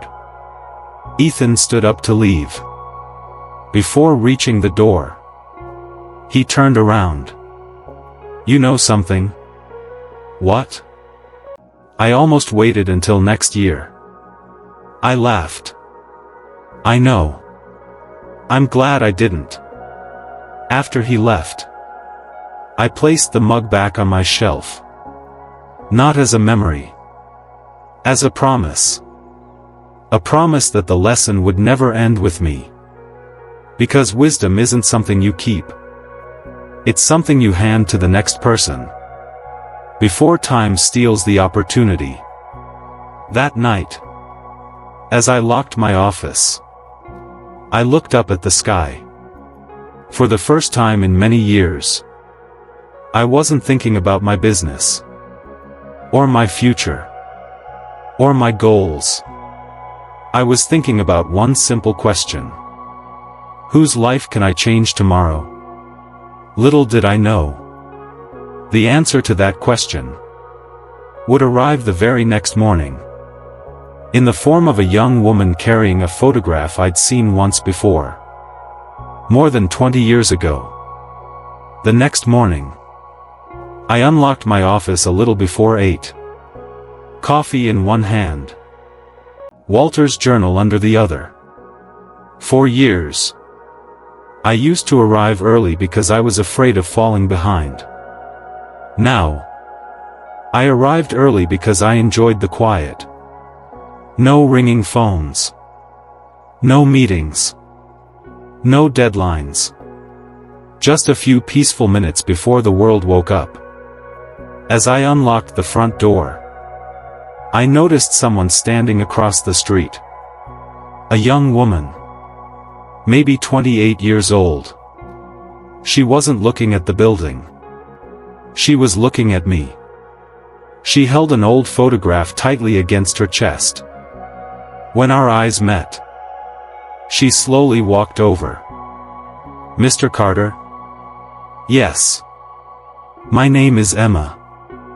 The name hit me immediately. Daniel's daughter. The little girl who used to chase bubbles across the backyard. The little girl who had held her mother's hand at the funeral.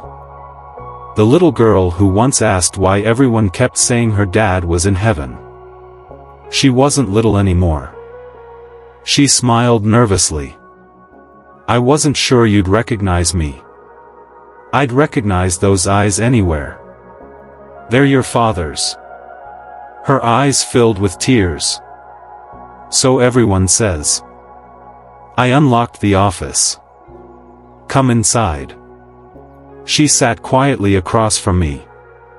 For a few moments, neither of us knew where to begin. Finally, she placed the old photograph on my desk. It was the picture from our hiking trip. Daniel and I standing on the mountain, both laughing. I found this while cleaning my mom's attic. She smiled softly. There was something written on the back. I turned it over. My heart stopped. The handwriting was Daniel's. It read, "If you're reading this with Mike one day, it means life moved faster than I hoped." I swallowed hard. Emma continued. My dad wrote letters. A lot of letters. He wrote one almost every month. For me. For Mom. For grandparents. For friends. He even wrote letters for moments he thought he might miss. I looked at her. He did? She nodded. When I graduated. When I got married. When I became a mother. He wanted to be part of my future. Even if he wasn't alive to see it. She reached into her bag. Pulled out another envelope. My mom told me this one belongs to you. My hands trembled as I opened it. Inside. Only one page. Only a few lines. Mike. If you're reading this, then I was right about one thing. Life didn't wait. I hope you finally stopped waiting too. I smiled through tears. He knew me so well. I continued reading. If you built the business, congratulations. If you didn't, I hope you built a life instead. Because businesses close. Money disappears. Titles get forgotten.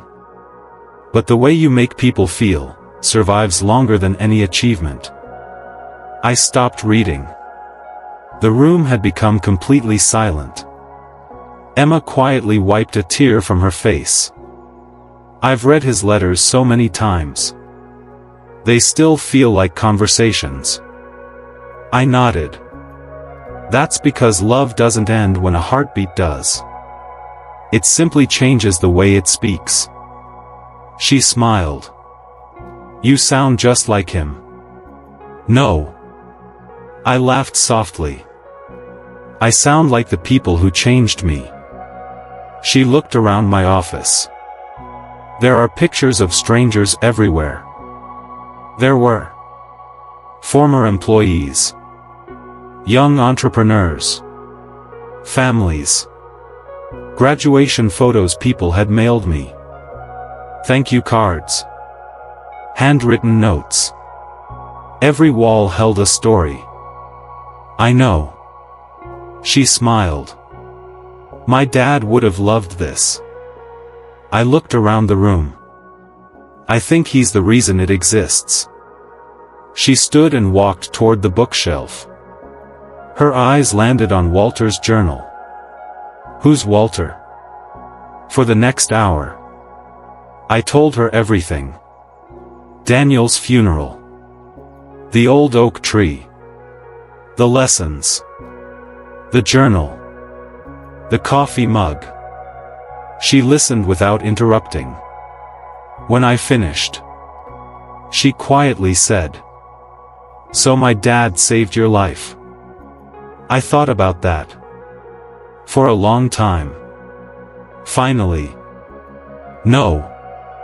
He reminded me to live it. Before leaving, Emma handed me one last envelope. This one's different. My dad told Mom not to give it to anyone. Until the day she believed you'd become the man he always knew you could be. I looked at the envelope. Across the front, Daniel had written just 6 words. Open only when you've stopped running. I looked up. When did your mom decide? Emma smiled. Last week. Why? Because she said, For the first time since losing Dad. She saw you smiling without pretending. After she left, I sat alone in my office. The envelope rested on my desk. I stared at it for nearly an hour. Finally, I opened it. Inside, there was no long letter. No speech. No advice. Just one sentence.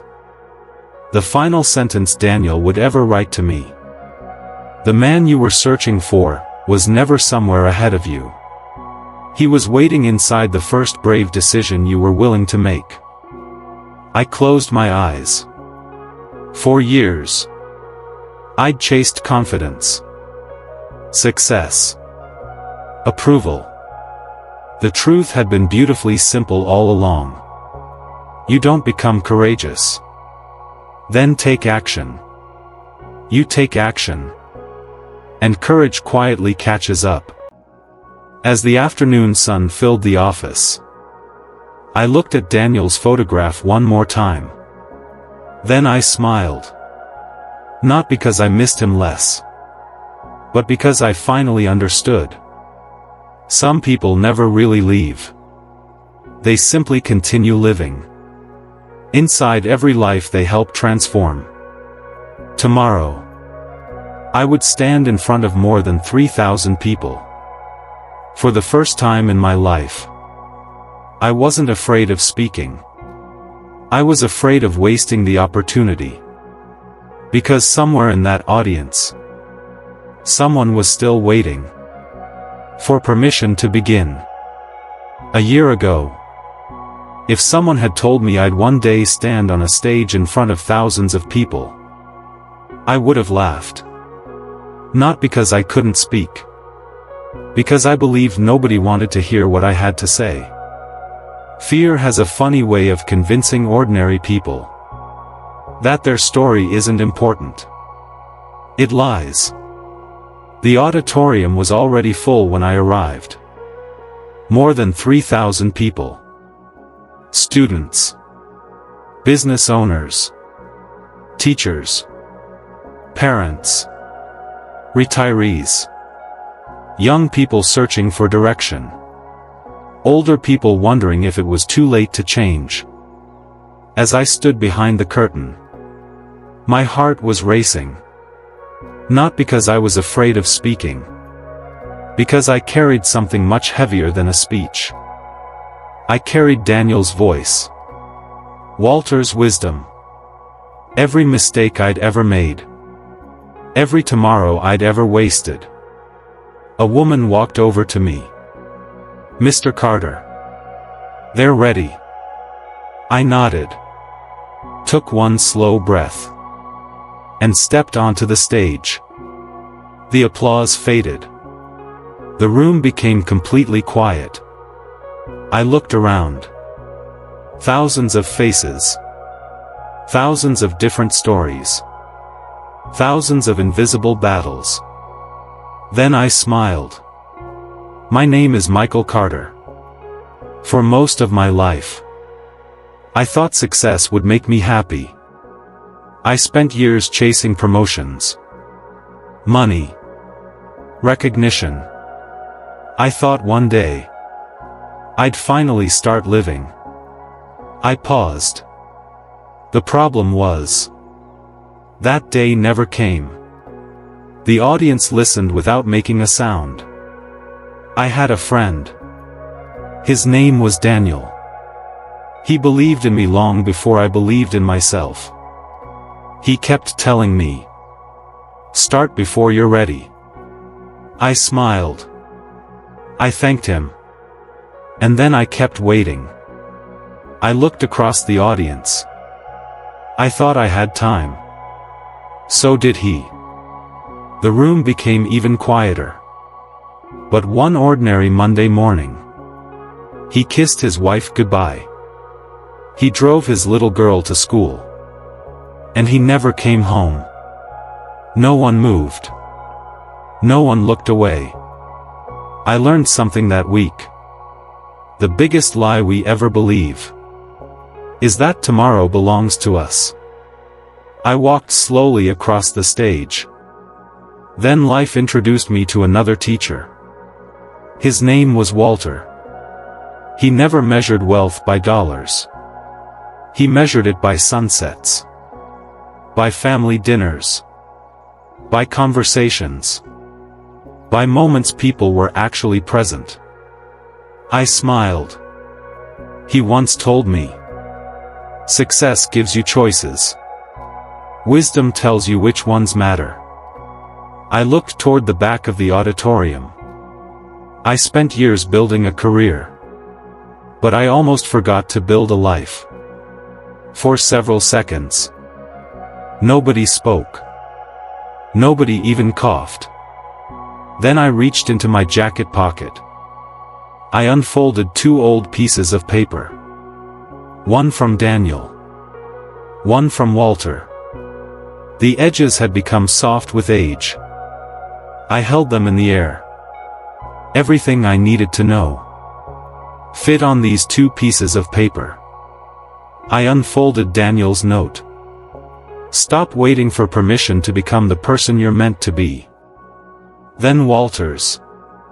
Become someone else's Walter. I folded both notes again. Placed them back into my pocket. That's it. That's the entire secret.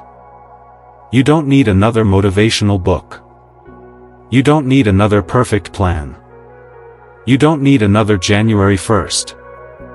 You need one brave decision. Today. Not tomorrow. Today. I stepped away from the podium. For a few seconds, I simply stood there. Then I asked one final question. If today were the last ordinary day of your life, who would you call? What dream would you finally begin? What apology would you finally make? What excuse would you finally bury? And what kind of memory would you leave behind? The silence that followed said more than applause ever could. When the event ended, hundreds of people waited outside. Some wanted a photograph. Others wanted an autograph. Many simply wanted to say, "Thank you." One young man hugged me and whispered, "I was going to quit on my dream tomorrow. I'm going home to start tonight." A woman in her 60s smiled through tears. "I've wanted to paint for 40 years. I bought my first canvas this afternoon." A father held his son's hand. "We're taking a trip together next week. I've postponed it for 6 years. One conversation. One decision. One ordinary day. That's how lives change. Not all at once. One choice at a time." That evening, I didn't drive home immediately. Instead, I drove to the cemetery. I carried 2 fresh bouquets. One for Daniel. One for Walter. The sun was setting. Just like it always had. I placed the flowers beside their headstones. Then I sat quietly on the grass. "I finally understand," I whispered. "You weren't trying to teach me how to succeed. You were teaching me how to live." The wind gently moved through the trees. For just a moment, it almost felt like they were both sitting beside me, smiling. Not because I'd become successful. Because I'd finally become present. As I stood to leave, I looked toward the horizon. The sky glowed with deep shades of orange and gold. Years ago, I would have taken a picture, checked my phone, answered another email. Tonight, I simply watched. Some moments don't need to be captured. They only need to be lived. If there's one thing I hope you remember after hearing my story, let it be this. Your dreams are not waiting for a better version of you. They're waiting for today's version to take the first step. Your family doesn't need more money if they never get more of you. Your future isn't created by giant breakthroughs. It's created by small decisions repeated every single day. One less excuse. One more conversation. One more sunrise you actually notice. One more chance to tell someone you love them. Because one day, without warning, one ordinary Tuesday, or Thursday, or Sunday afternoon, will quietly become the last ordinary day you ever get. And you will never know it while you're living it. So stop waiting. Stop negotiating with your excuses. Stop believing that life begins next month. It doesn't. Life is happening while you're making plans. The greatest investment you'll ever make is not in a business, not in a house, not in the stock market. It's in the moments that become memories for the people you love. Daniel taught me that. Walter proved it. Now, it's your turn. If you're still waiting for the perfect moment, this is it. Start before you're ready. Because tomorrow has never promised anyone anything.